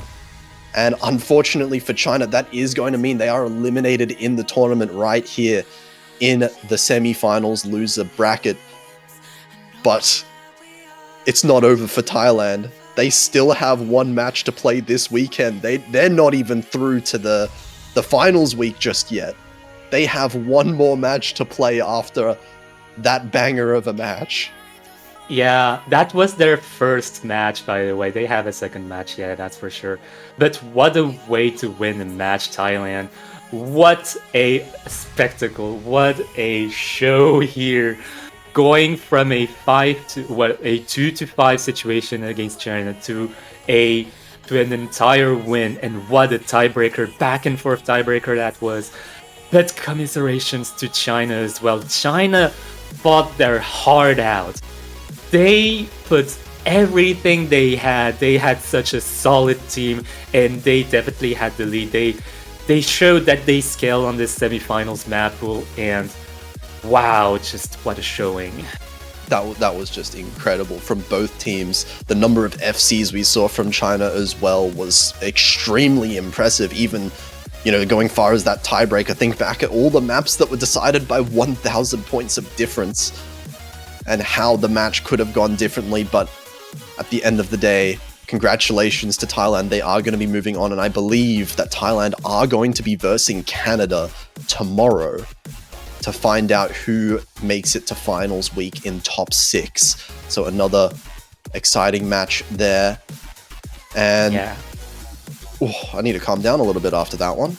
Yeah, but we do have a match in like 8 minutes or so, which coming out of this match, it's kind of a recoil going to that. But yeah, ups and downs. It is a roller coaster. This weekend, this entire weekend is going to be a roller coaster of emotions. We're going to go with Indonesia versus Hong Kong in 7 minutes. Just take a little bit of a break. Take some water.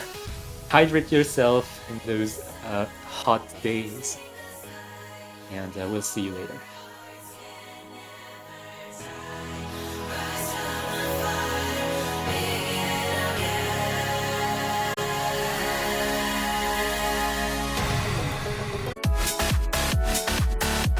And welcome back to the Osumini at 4K World Cup 2023. And I'm still recovering from what in the world was Thailand versus China? Oh my god, but we cannot stop here. We are going into Indonesia versus Hong Kong. And oh my god, this weekend is just getting started, man. I am Pachiraj. I commentated the last match. I am so tired, but we ball. I am gonna be commentating with Mifa. How are you? Hello. I'm absolutely doing fantastic. It was an amazing match from Thailand versus China. It was a 4-point comeback, which is surprisingly did make everyone's R on their edge of their seats. So I think this would be the same for this particular match, which is Indonesia versus Hong Kong. Yeah, Indonesia versus Hong Kong is another type of matchup, and I do believe it's definitely an interesting matchup in the losers bracket as well, on the semifinals pool, nevertheless. And yeah, I'm very interested to see how both of those teams are scaling on the semifinals map pool coming from quarterfinals. It's probably going to be a different dynamic than Thailand versus China, but yeah, both of the teams definitely have some weapons to throw against the other enemy. Yeah, the thing is that I don't know where are their superior strengths coming to be for both of these teams. They have shown some scores that they're on they align with their strengths really. Like Indonesia, you could go with something a little bit more on the rise-ish. They are also decent at LNs, but Hong Kong also does cover them pretty fine, I think. So it's probably an even matchup, more or less. Yeah, you cannot rely on Rise versus Longnote. While theoretically, maybe Indonesia may have a physical lineup for late game, it all comes down to information gathering. And in terms of information gathering, some picks are better than others in order to kind of gauge how your opponent is scaling on the semifinals map pool, and that's what we're gonna see today, right now. Yeah, I think in particular, Indonesia and Hong Kong are truly veterans of like the World Cup. Really, it's just a matter of where experience, how far they can take with this World Cup, especially because I know for a fact that Indonesia hasn't progressed even further than semifinals. Like they're just kind of stuck there in the semifinals, either like being in the top 12 or top 8. This in particular, Hong Kong doesn't. I think that hasn't progressed much further than I think semifinals too. So whoever actually like wins this, they will progress to top 8, but they still have to win one more match to progress to the finals. So it's pretty interesting. Yeah, seeing the country lineup throughout the seeing the entire country lineup in the semifinals, like the remaining countries, every single remaining country is so good. How can you pass semifinals against some of the best countries in the world in terms of lineup, some of the best players in the world? It is already very impressive that Indonesia and Hong Kong are in semifinals to start with. And yeah, we're just getting things set up in behind the scenes, and yeah, I think that's a pretty good introduction to what Indonesia versus Hong Kong is gonna look like. Yeah, I've seen through the map pool for the semifinals. I mean, let's be honest here. Given the raw skill of these players, I'm actually still surprised to see how we're actually getting still v1SSs for for the majority of the map pool. Not entirely all for like the higher. I mean, I've seen like quite few v1SSs on like the jump stream chart or core jack chart or something like that. It's still unlikely, but somehow these players have done it, and it just surprised me more to see how they would scale up to like the finals map pool, for example. Yeah, I feel like especially the Southeast Asian countries have a lot of improving players. For example, I can talk about Ray, also known as Bad HT player. This lineup, their captain. I think Ray is their captain, right? Yeah, it does. Yeah, I think that's one of their most physical players. Adisa as well has shown their physical prowesses in other tournaments of the mania scene. Azuki Fanboy have shown their prowesses on SVs rather. On Tabegasi, all-rounded player, but we are going into the rolls. That's a very high roll. That's a very high roll from Ray. Very high, 92 points for Indonesia. So, okay, yeah, Hong Kong definitely will have their second option to go, and Indonesia will start the protecting first. Not sure what they will actually going to be protecting for this particular map. It's pretty diverse, all things considered. Yeah, everything is possible here on this board. I do believe that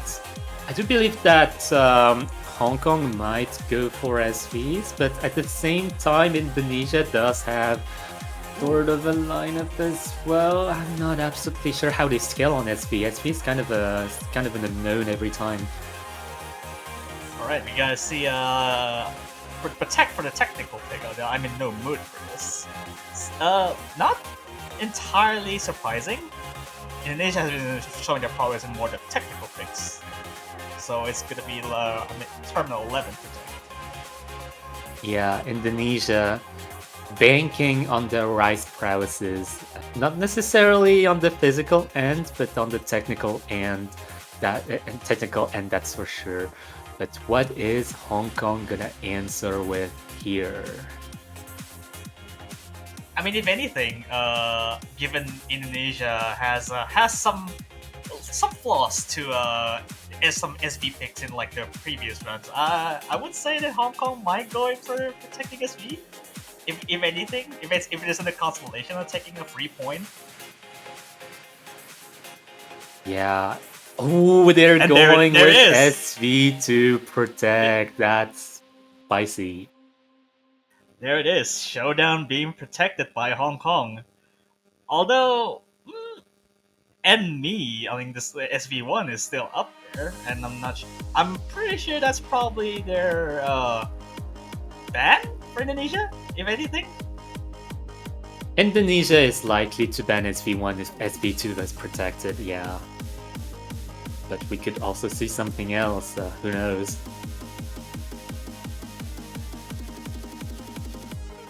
Still deliberating on who's actually going to ban for Hong Kong. Oh, gonna banning the stamina pick, the BOL. Yeah, I think that's a solid ban because Indonesia definitely has a lineup that can sustain stamina. Stamina being the slower jump stream pick, and if the jump stream is slower, it means that everyone can definitely afford it in semifinals. There it goes. Yep, there it goes. No SV for Indonesia. There, Hong Kong definitely has an advantage over that information, really. So Indonesia is going to be picking first, and I do believe they're going Rice first. I think it's pretty obvious because Indonesia has been protecting Rice almost all the way through, really. Oh, they're going for Sarvo as their first pick. Going for a speedier side of things.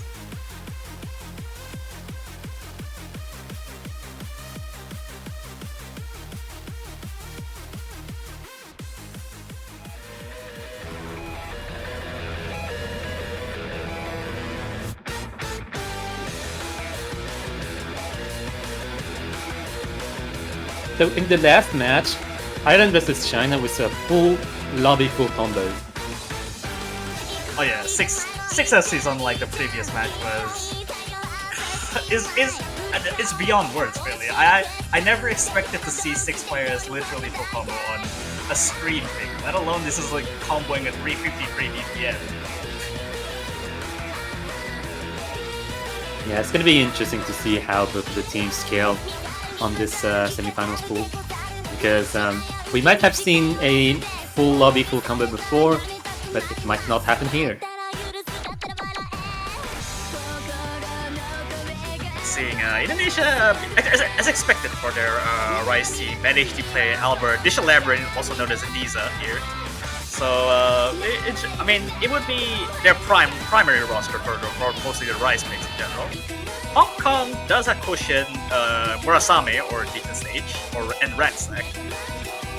Interesting to see how they will actually stack up for most of the Rice picks.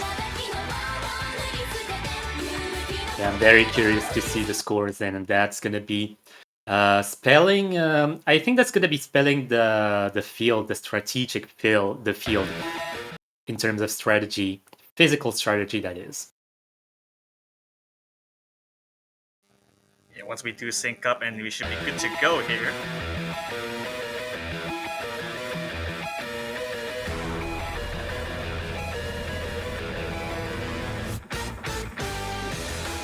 Not sure where the lead comes from because I feel like it should be. Oh, actually, Albert has a low probably 200 intro. Oh, and probably that's a miss.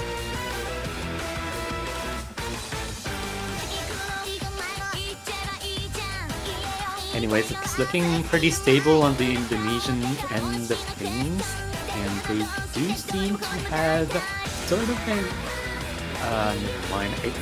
It's kind of difficult to calculate, but the lead is definitely going a little bit back and forth as Rexac is looking at a lot of accuracy, keeping combo. Yeah, Rexac is getting lost. Actually, Albert did find a miss in the first 10 notes or something, so the combo might still a bit lower, but the only saving grace is that the score difference is really pretty much in Indonesia's favor because of the accuracy. Oh, first combo break coming from Rexac. Rexac was definitely a little bit behind in terms of accuracy, now behind in terms of combo. That's kind of unfortunate coming from Hong Kong, and that spells a potentially 30,000 points lead for Indonesia, coming with a good start. Yeah, the other two players from Hong Kong literally matching up with the host. Actually, with Adiza or Initial Labor finding a miss there. That's the first miss coming from Indonesia, but that was a clean miss. That was misses. Not a clean miss. 3 simultaneous misses. Literally only 1 FC for Hong Kong and 1 or maybe 2 actually, because Albert missed up the first 10 notes. And there's no FCs for Hong Kong now. Oh, and even in the ending. Well, that's the first pick. That's the first pick out of the way. Amazing FC from Ray, or bad HD player, literally. And I mean, I guess honorary FC for Albert because of the miss at the very intro. Yeah, Question definitely doing a good job of carrying their team on the Hong Kong side of things. But yeah, it's definitely looking like something in terms of physicality. Indonesia has sort of an advantage, so they can go for some more rice picks. Maybe Hollywood Squares next, potentially. But Hong Kong can answer with their own information gathering with their next pick. Perhaps before long notes, perhaps they're going to go straight for SVs.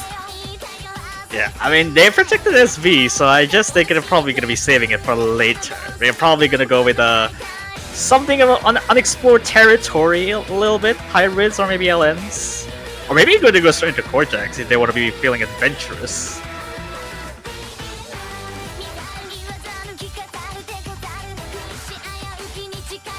Only time will tell to see what Hong Kong's gonna pick here.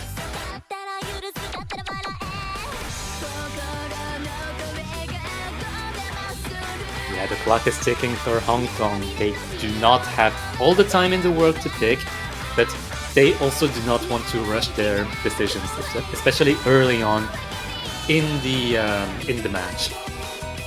A wrong pick can spell a breakpoint, and when you get into a 2-0 situation, it's hard to recover. Oh, okay. Going straight for limiting them. The wackiest hybrid in existence for semifinals. I gotta be honest, that's a little bit unexpected from Hong Kong. Going for the hardest hybrid right from the get-go. If Hong Kong can be confident on this, then honestly, sure. If Hong Kong is confident on this, then sure. But that is the hardest hybrid of the map board. They're challenging they do a little bit of challenging in terms of physicality. I feel like Hong Kong should know what they're picking. This is no joke, literally the hardest hybrid, like you said. Also the wackiest because you're playing with snaps and not just consistent LN Rice to ratio, literally. Yeah, I think Hong Kong is banking a lot on potentially accuracy and combo breaks coming from Indonesia, and they hope to get a point this way.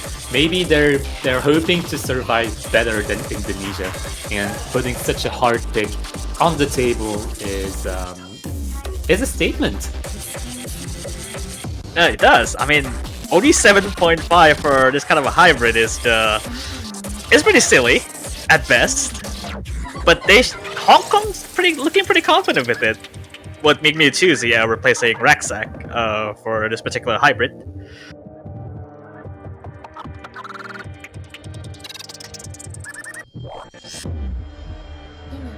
Yeah, definitely very intrigued at this pick, and we're gonna see why exactly Hong Kong picked this. Just buckle up, because this is literally the hardest hybrid being picked straight up from Hong Kong.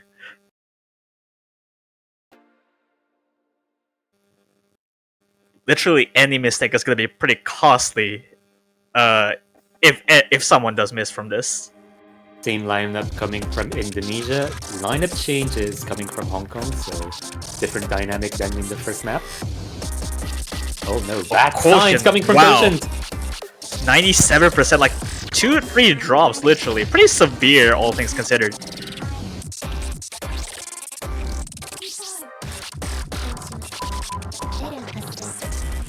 Gonna give the edge out to Indonesia here. Already like 12,000 points from that one drop alone. Yeah, the accuracy coming from Indonesia is like not as high as they had in Rise #1, but it's definitely still very outstanding in the grand scheme of things. But Albert's gonna drop the trade with Osu. Trade, yeah. There's no FCs now for Hong Kong. Literally only 2 from Indonesia. Still holding strong with 99.6 plus. Yeah, kind of a bad sign coming from their first pick. Looks like there's no signs of stopping from Indonesia, really. Although there's a miss from Albert, but it's literally like 20,000 points. It's still growing even with that kind of accuracy.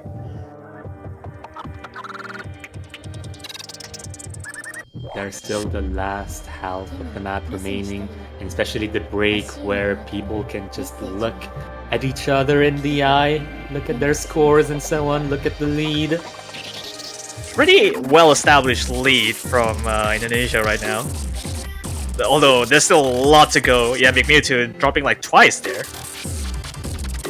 And those 2 gem stage continuing to drop as well. All these snaps are really crazy. Yeah, Beneshi player takes the second hit from Indonesia. Only 1 FC remaining from Nisha. Yeah. As all things considered, this is looking pretty clear that this would be Indonesia's point. Yeah, it's all up to the remaining players, see how they can handle the rest of the map. But we are coming to the end of the map. That looks like a first breakpoint for Indonesia. And I'm looking at the score from Adisa, also known as Nisha Labyrinth. 986, that's outstanding on this pick in particular. Yeah, with 9200, barely evading a slider brick or a miss, because there's a 150 over there. But still very impressive. But yeah, such a hard pick, and Hong Kong went with it first, heads first. And well, that didn't pay off, but that doesn't mean that everything is lost for Hong Kong. They have other picks they can go for. Maybe they wanted to get this pick out of the way. But that's valid. That's valid. Yeah, they're not particularly giving that much information from that pick, because there's only that kind of hybrid being picked. So there's more straightforward ones that Hong Kong can go with. And straightforward, Hollywood Squares is the next pick. Oh, going wild. Going with the next most physical pick of the entire map. And I do think that is the next best pick that Indonesia can go for. And if you... I'm expecting a similar lead as Rise 1.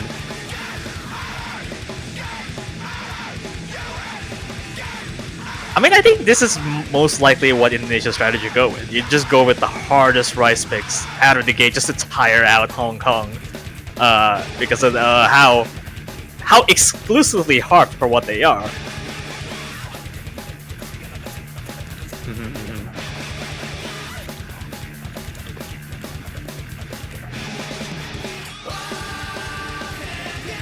Ooh, Rises is coming in for Hong Kong. And Indonesia still has their lineup intact. Yeah, no Murasame for Hong Kong, which what looks to be the case for the speed pick with Saraba was being picked by Indonesia. Interesting to see how it actually pans out now with Resistance coming in. Yeah, it might be a physical pick, but it is a technical pick nonetheless. So perhaps some of the technicality. Well, we saw some of the technicality in Hybrid 3, but well, let's see how it goes. Really. Just still waiting for people who are ready up, really, because I feel like in the lobby there's probably like one other person, maybe.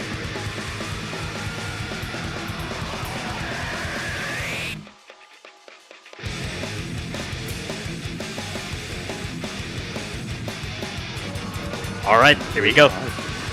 We are getting started on Hollywood Squares, a shootgazer map. This still has a higher risk for picking this. You would expect to see more of the miss coming from the wackiest snap jump stream burst type, but this has a lot of buffer from the ending, so anything just comes from the intro in the middle section. Yeah, I'm expecting a fair amount of accuracy and combo drops coming from your side. This map is very, very difficult to sustain. Resistance has some issues on maintaining a good lead on accuracy, 99.4 across all players, literally on 99.7 plus. Yeah, honestly it's recoverable, but that doesn't look well for the rest of the map. Here we go with the jump stream, and already a miss coming out from McMewtwo there before the jump stream.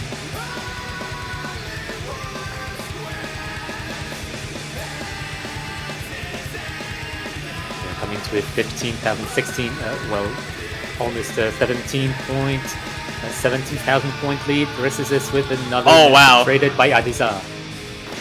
Yeah, these missed just after the jump stream, which is understandable because of that long right one-handed trail on the right hand. Yeah, but the accuracy coming from Indonesia, the team accuracy, just legendary right now, making to another miss. The accuracy for it, still stay intact, even with the miss, literally. You can just count it with 99.8 without the miss. God, I'm so impressed at how Indonesia has scaled. And Indonesia is one of those teams that definitely can shine in late game, it seems like. And I think we saw that coming right from the qualifiers.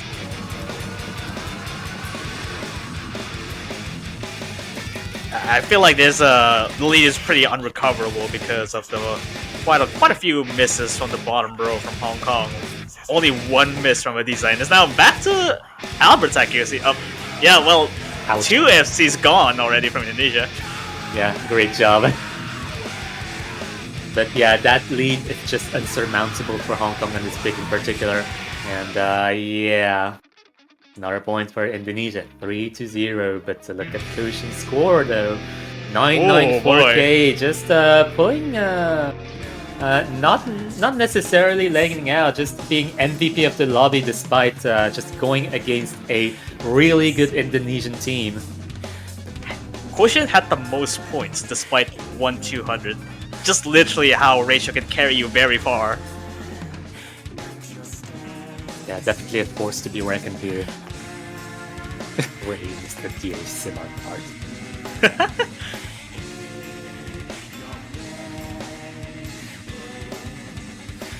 Alright, that's still Indonesia's points. They're 3-0, and Hong Kong still has some chance to take over. Probably Showdown coming up. You don't want to waste time about that one.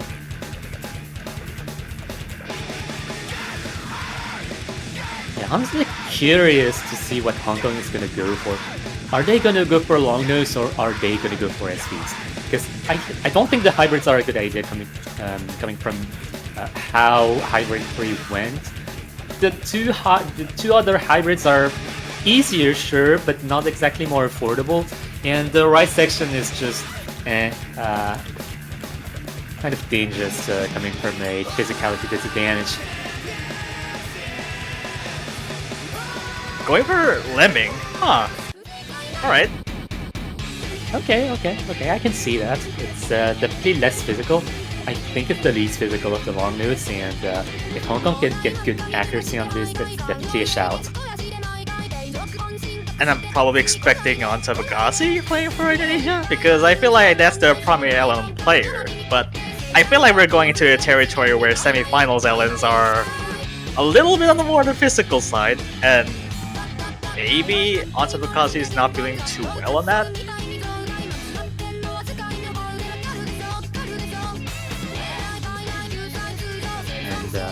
I think that's the first roster change coming from Indonesia. And on Tabekasi, I think he's definitely better on the long note side of things, so definitely a roster change that is warranted for Indonesia in regards to how the lineup works. Yeah, it's not the best pick that they could make, but I understand why. This is just literally how Timing Hell. It's a baby Timing Hell. just put it out there. I think that Hong Kong has to pick this no matter what, somewhere in the match, so might as well pick it now than later, I guess. Also becoming a bit, I'm just gonna say Seoul 1 from Hong Kong.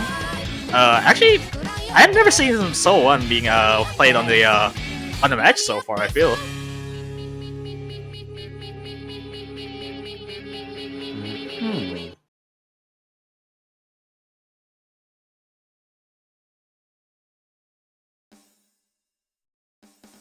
Alright, we'll see. We'll see how it actually pans out for LN coordination, release, timing hell, or whatever you want to call this, really. Really looking pretty interesting on that front.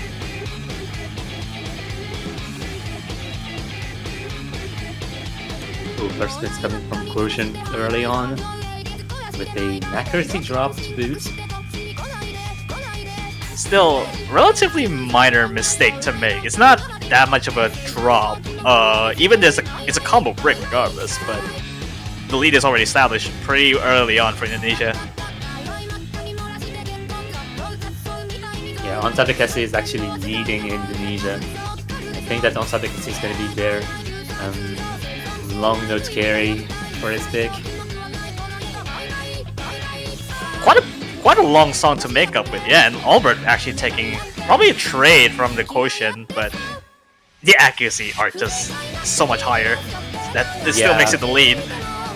Yeah, honestly, Quotient making a great job at recovering that accuracy, going above Albert in terms of accuracy, and Seoul has to hold the combo if they want to have a chance at this. If Indonesia drops some more combo, it can tip the lead towards Hong Kong. Mewtwo is challenging on Tabakasi on a one-on-one fight, really. Literally 99.7 across. Someone is doing a very good job to be keeping up with Albert, but Quotient is literally what makes it the difference between Medici player or Ray. But literally, the score difference is nothing. And maybe it's missed already. Unfortunately. Ooh. That was a very unfortunate miss as well. Magnitude was the leading score from Hong Kong, and losing that leading score definitely puts a harsh hit towards Hong Kong.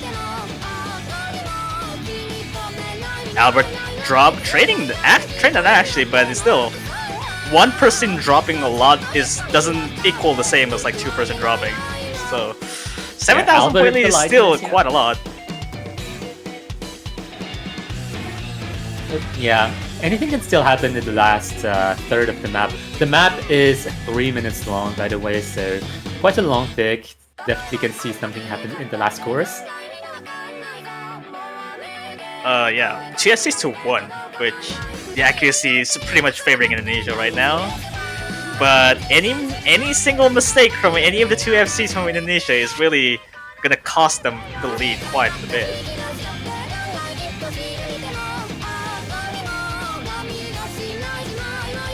This is getting actually cut. I'm not gonna lie, this is actually getting tense already.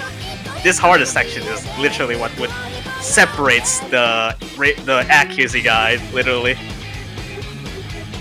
Yeah, Ontabekasi just invulnerable, such a bastion of accuracy and combo. And looks like it doesn't look like it's gonna be so dropping at the end though. There's no FCs around there. Unfortunate, but regardless, that's a break point for Indonesia. Yeah, solid breakpoints as well. Ontabekasi with an outstanding 9-9 TK. Very good performance on this, and also Ray, also known as Bad HT player, with a 987, not too far behind as well. Pretty close in terms of accuracy, a little bit more 200s though. But Magnew to see if the best accuracy coming from Hong Kong, but some combo breaks, especially towards the end.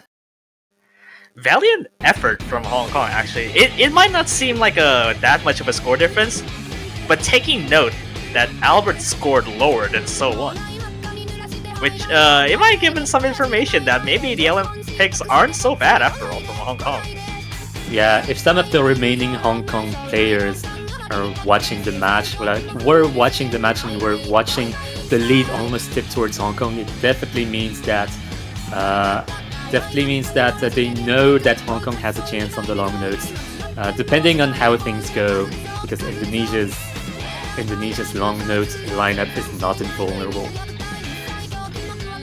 Yeah, although they're in such a good position, such a good advantage to be like 4-0, and they're going for Dragon Tegan from pick. I don't know how you pronounce it, really, but it's I'm just gonna Rise 7, yeah. Octagon. Rise 7, the Frum's pick, the Frum's technical pick, and the iconic second, I guess. The Crystalline or the FFR player. No, it's Mataya. Machia's map. This is pretty hectic for a pick. I feel like this would be kind of a backloaded chart at most, because everything is almost like you play as a core jack in the first half, and the last quarter is just streams. Yeah, the last back of the map is definitely very physical, and physical means that it goes against Hong Kong's skill sets. But maybe Hong Kong can deal with the technical front of the map to maybe get some combo breaks and accuracy breaks come from Indonesia. But Indonesia definitely looking strong on the Rise department. Alright, we're probably bringing back Raksak for Hong Kong.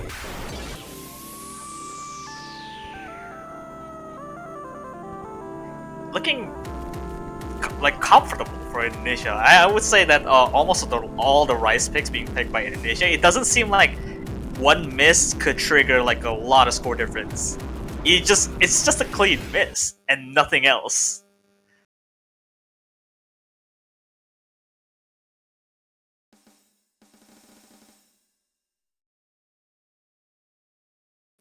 Yeah, here we go. We'll see what happens with this.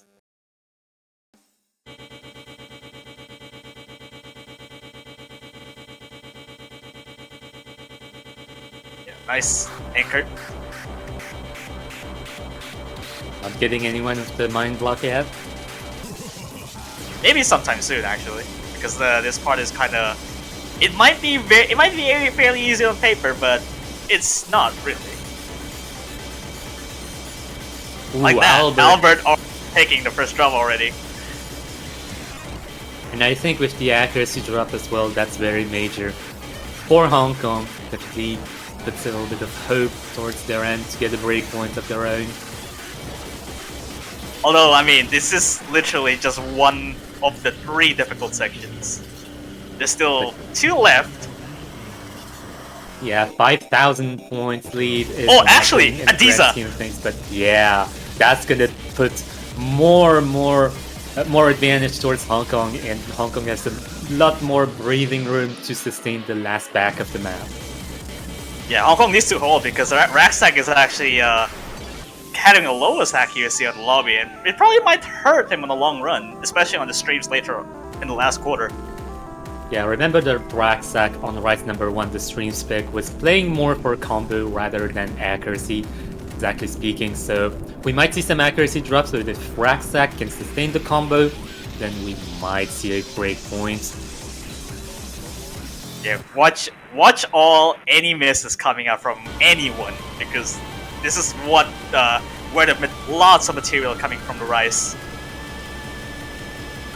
Yeah, honestly, Hong Kong has to do their best to damage control. All right, here we go. Get some combos here. Here we go. Lee shrinking ever so slightly. 5,000, 4,000. Actually, Murasame is losing it, and he's now on Indonesia's point now. No way, that ending was... Oh no.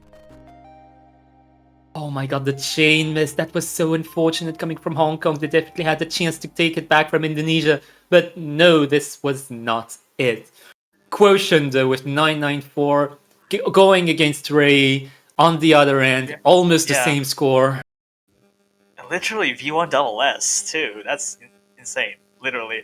Almost like Nisha Levin or Adiza literally have one miss just before the another section of the Korajak-ish hybrid section, but regardless, the ending is proving to be too difficult for Hong Kong, and they're now going for showdown. This is getting interesting. They don't want to waste any time, and they're going for SB2. Yeah, I think if there's any moment to pull your protect out, it's now.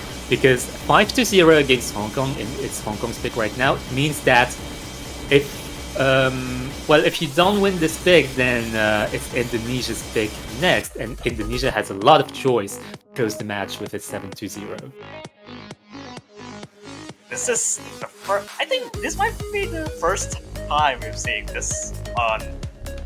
I mean, I guess in the context of semifinals pick, I feel like we have seen SB1 and then now we're seeing the SB2. So glad that this was picked. Yeah, all of the SVs were actually picked. Yeah, we love that. Yeah, although I mean, I don't know about the next round, but yeah. Yeah. Yeah. That's all I can say. Yeah, map will showcase it tomorrow, somewhere after 15 UTC, I want to say.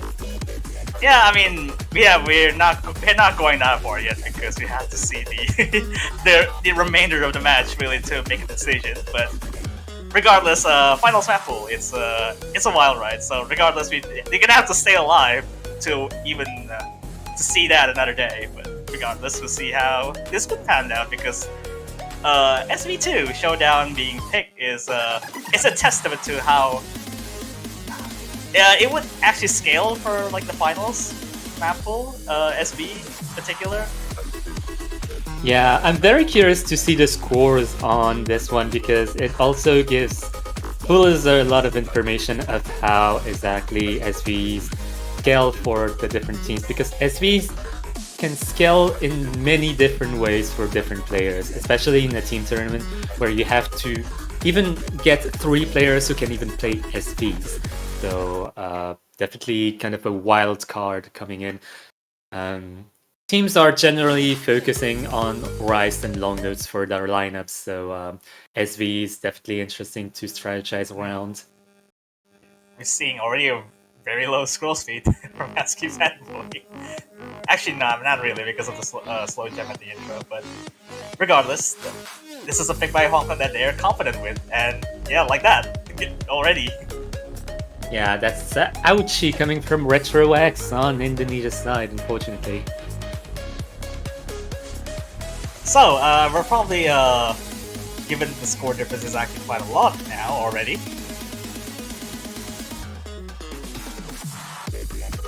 And already, losing the S ranks for both Onta and Retro EX. Yeah, outstanding team performance coming from Hong Kong with still full combos intact on those teleports. Askew Fanboy is doing... actually, I was about to say 99.7, but now dropping to 99.4, basically the same accuracy as the bottom row of Hong Kong.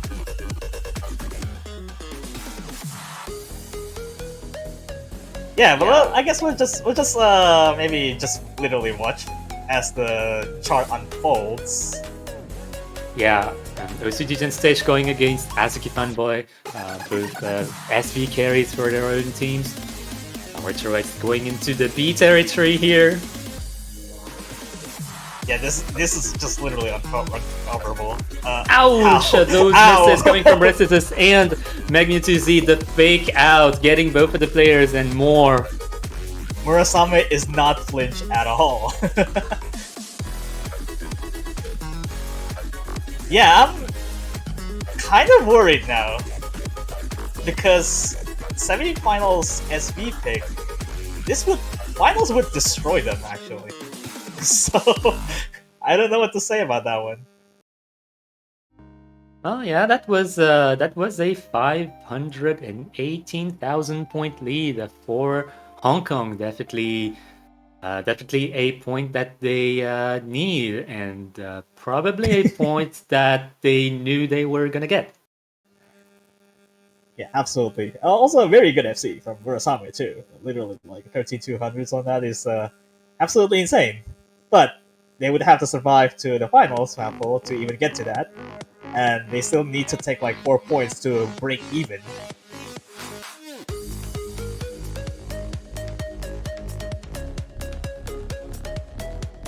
Thank you for making me play this while I'm sick, guys. Good night.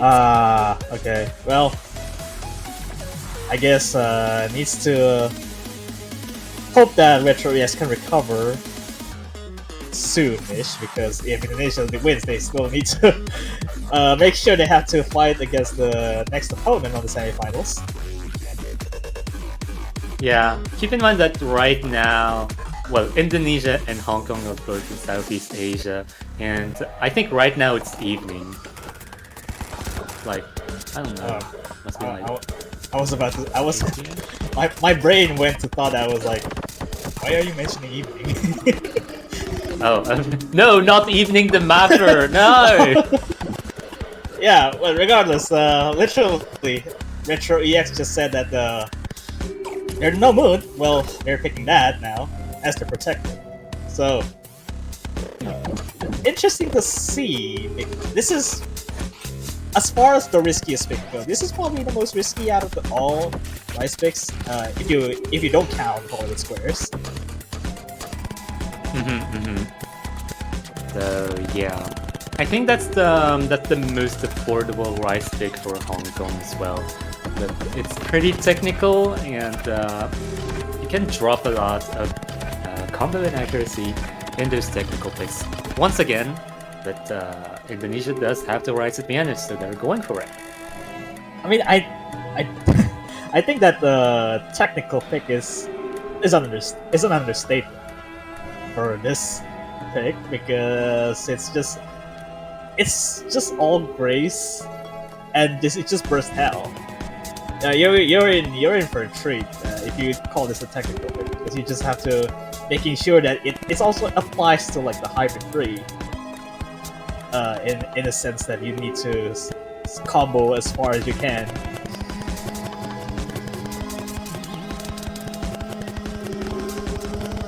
Yeah, a little bit of a roster change for Hong Kong. Versus its Quotient and Magnitude-Z playing this. So perhaps more of a technical lineup for Hong Kong, and Indonesia just going with the rice lineup. This is quite a treat for most of the tech-savvy players out there, and I'm not sure if this would bode well for Hong Kong. This is very, very hard. Okay, 5-1 for Indonesia right now. They're going into the 7th pick of the match.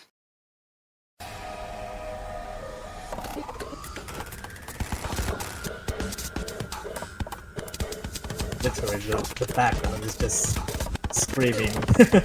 Oh, actually, that dropped twice there. That looks very Yauchi for Magnitude-Z right now. And Risset is not starting up to the Indonesian team's accuracy right now. So definitely giving an early lead, even coming into the 600 combo mark of the song. Yeah, all abrasive transitions to this part is absolutely insane. You could almost just slam that as a hand or a free note chord instead of just playing as a legitimate clams. Wow, just looking at Indonesia nailing this big is beautiful. Just really beautiful.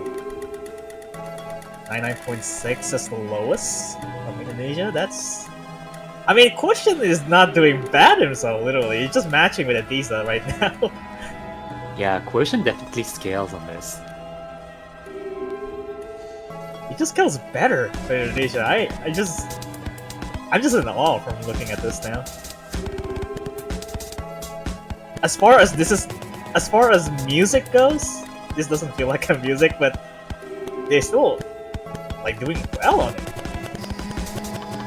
This is with the combo break, giving more lead to Indonesia, maybe reaching the 40,000 point lead towards the end. And yeah, wow.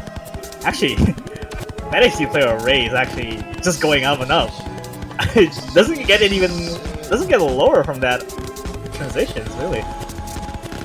Yeah, Indonesia is actually gaining accuracy on this back half. Albert dropping a tiny bit below 99.7. Adiza again with the miss, but it's very clean. It's literally no miss at all if you just don't look at the miss now.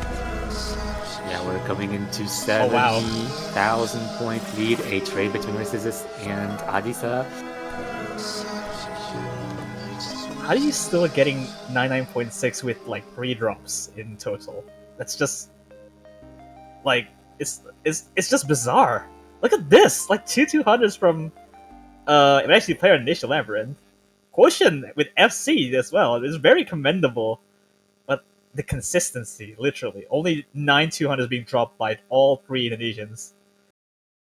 But yeah, look at this Rice lineup coming from Indonesia. And the team that is potentially going to fight Indonesia in the second match of the losers bracket is probably shaking their boots right now. And now they're going for LN2, literally on the denser LN side. So this one is okay. This one is okay.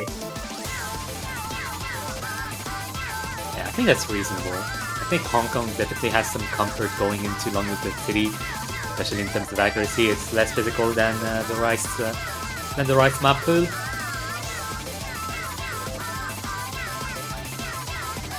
I think I would have expected that Magnitude playing for the LNs for Hong Kong actually, but we'll see what happens because Onta is popping in for Indonesia. No surprises at all.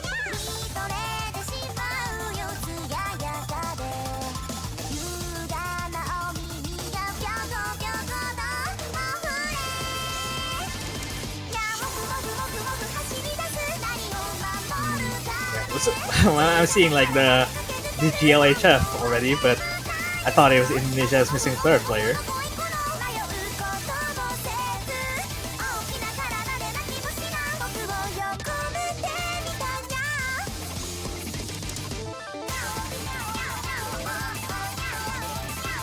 Yeah, everyone just being very enthusiastic about this this map. Good luck, have fun.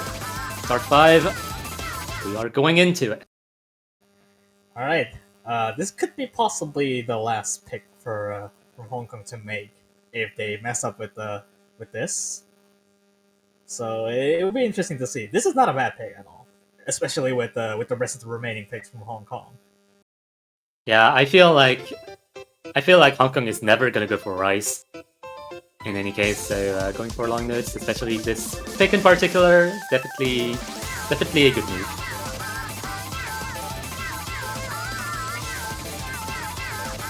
It just makes me anxious to see the long note jump streams like this. It's just you can just drop in 200s like without any warning. And Albert's hit concentration is a bit weirder, if you ask me. Oh yeah, definitely a little bit spread out. Yeah. It's like it just went like 6 straight lines without any sort of like deviation. Oh yeah, maybe FPS drop or maybe even keyboard polling issues. Although this is 99.7, yeah, with trading with Potion on Tamagotchi actually. Yeah, in terms of combo, that definitely cancels out. That gives a slim advantage for Indonesia in terms of points, but that doesn't spell anything for the pick at all. It can swing one way or the other. And it's still not over yet. 2,000 points is still quite small, even with the trade. Yeah, definitely a very nervous situation right now coming from Hong Kong. If they lose this pick, they are out of the tournament. It is match point for Indonesia, so they're fighting for survival right now. They're fighting for survival, but I mean the score still doesn't budge. Like the score difference is still the same. Actually, no. I mean, yeah. Well, Raxac did find a miss, and now the score is widening up. That is very unfortunate. They were holding such a good combo, such a good score. Bit of a last stretch to the last 20 seconds from the chart, really. The lead is still kind of small for what it is.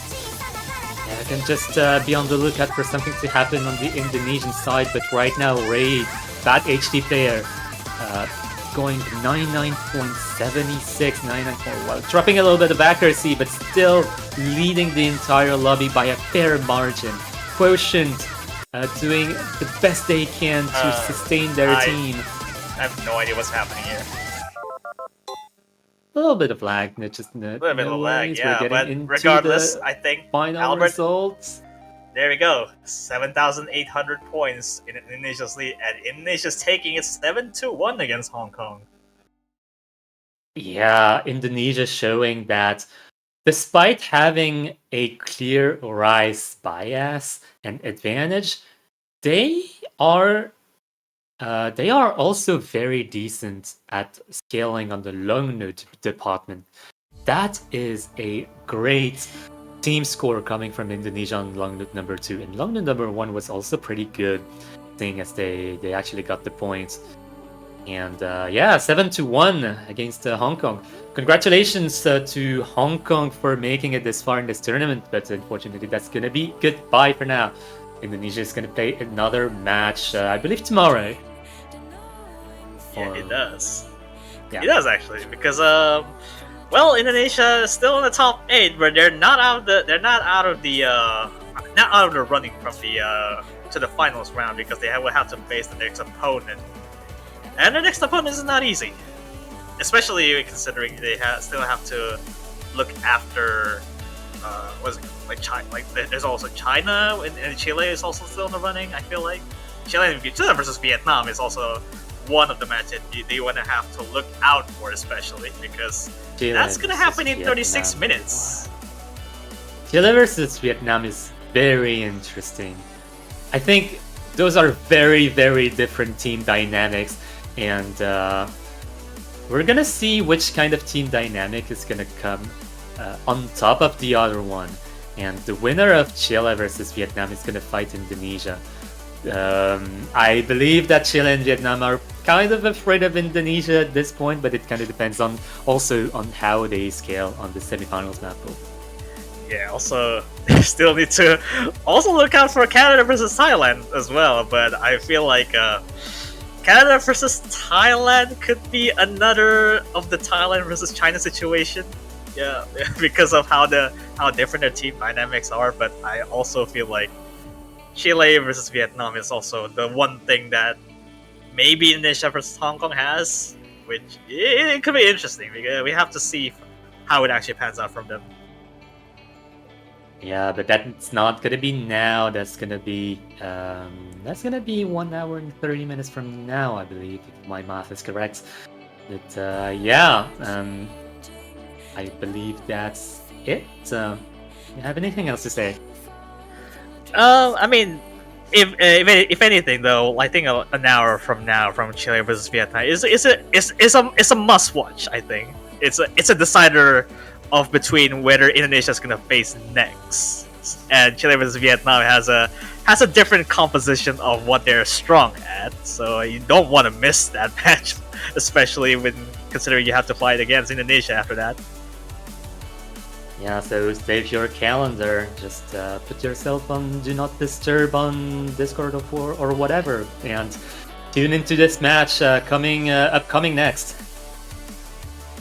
Yeah, we'll be right back, guys. See ya.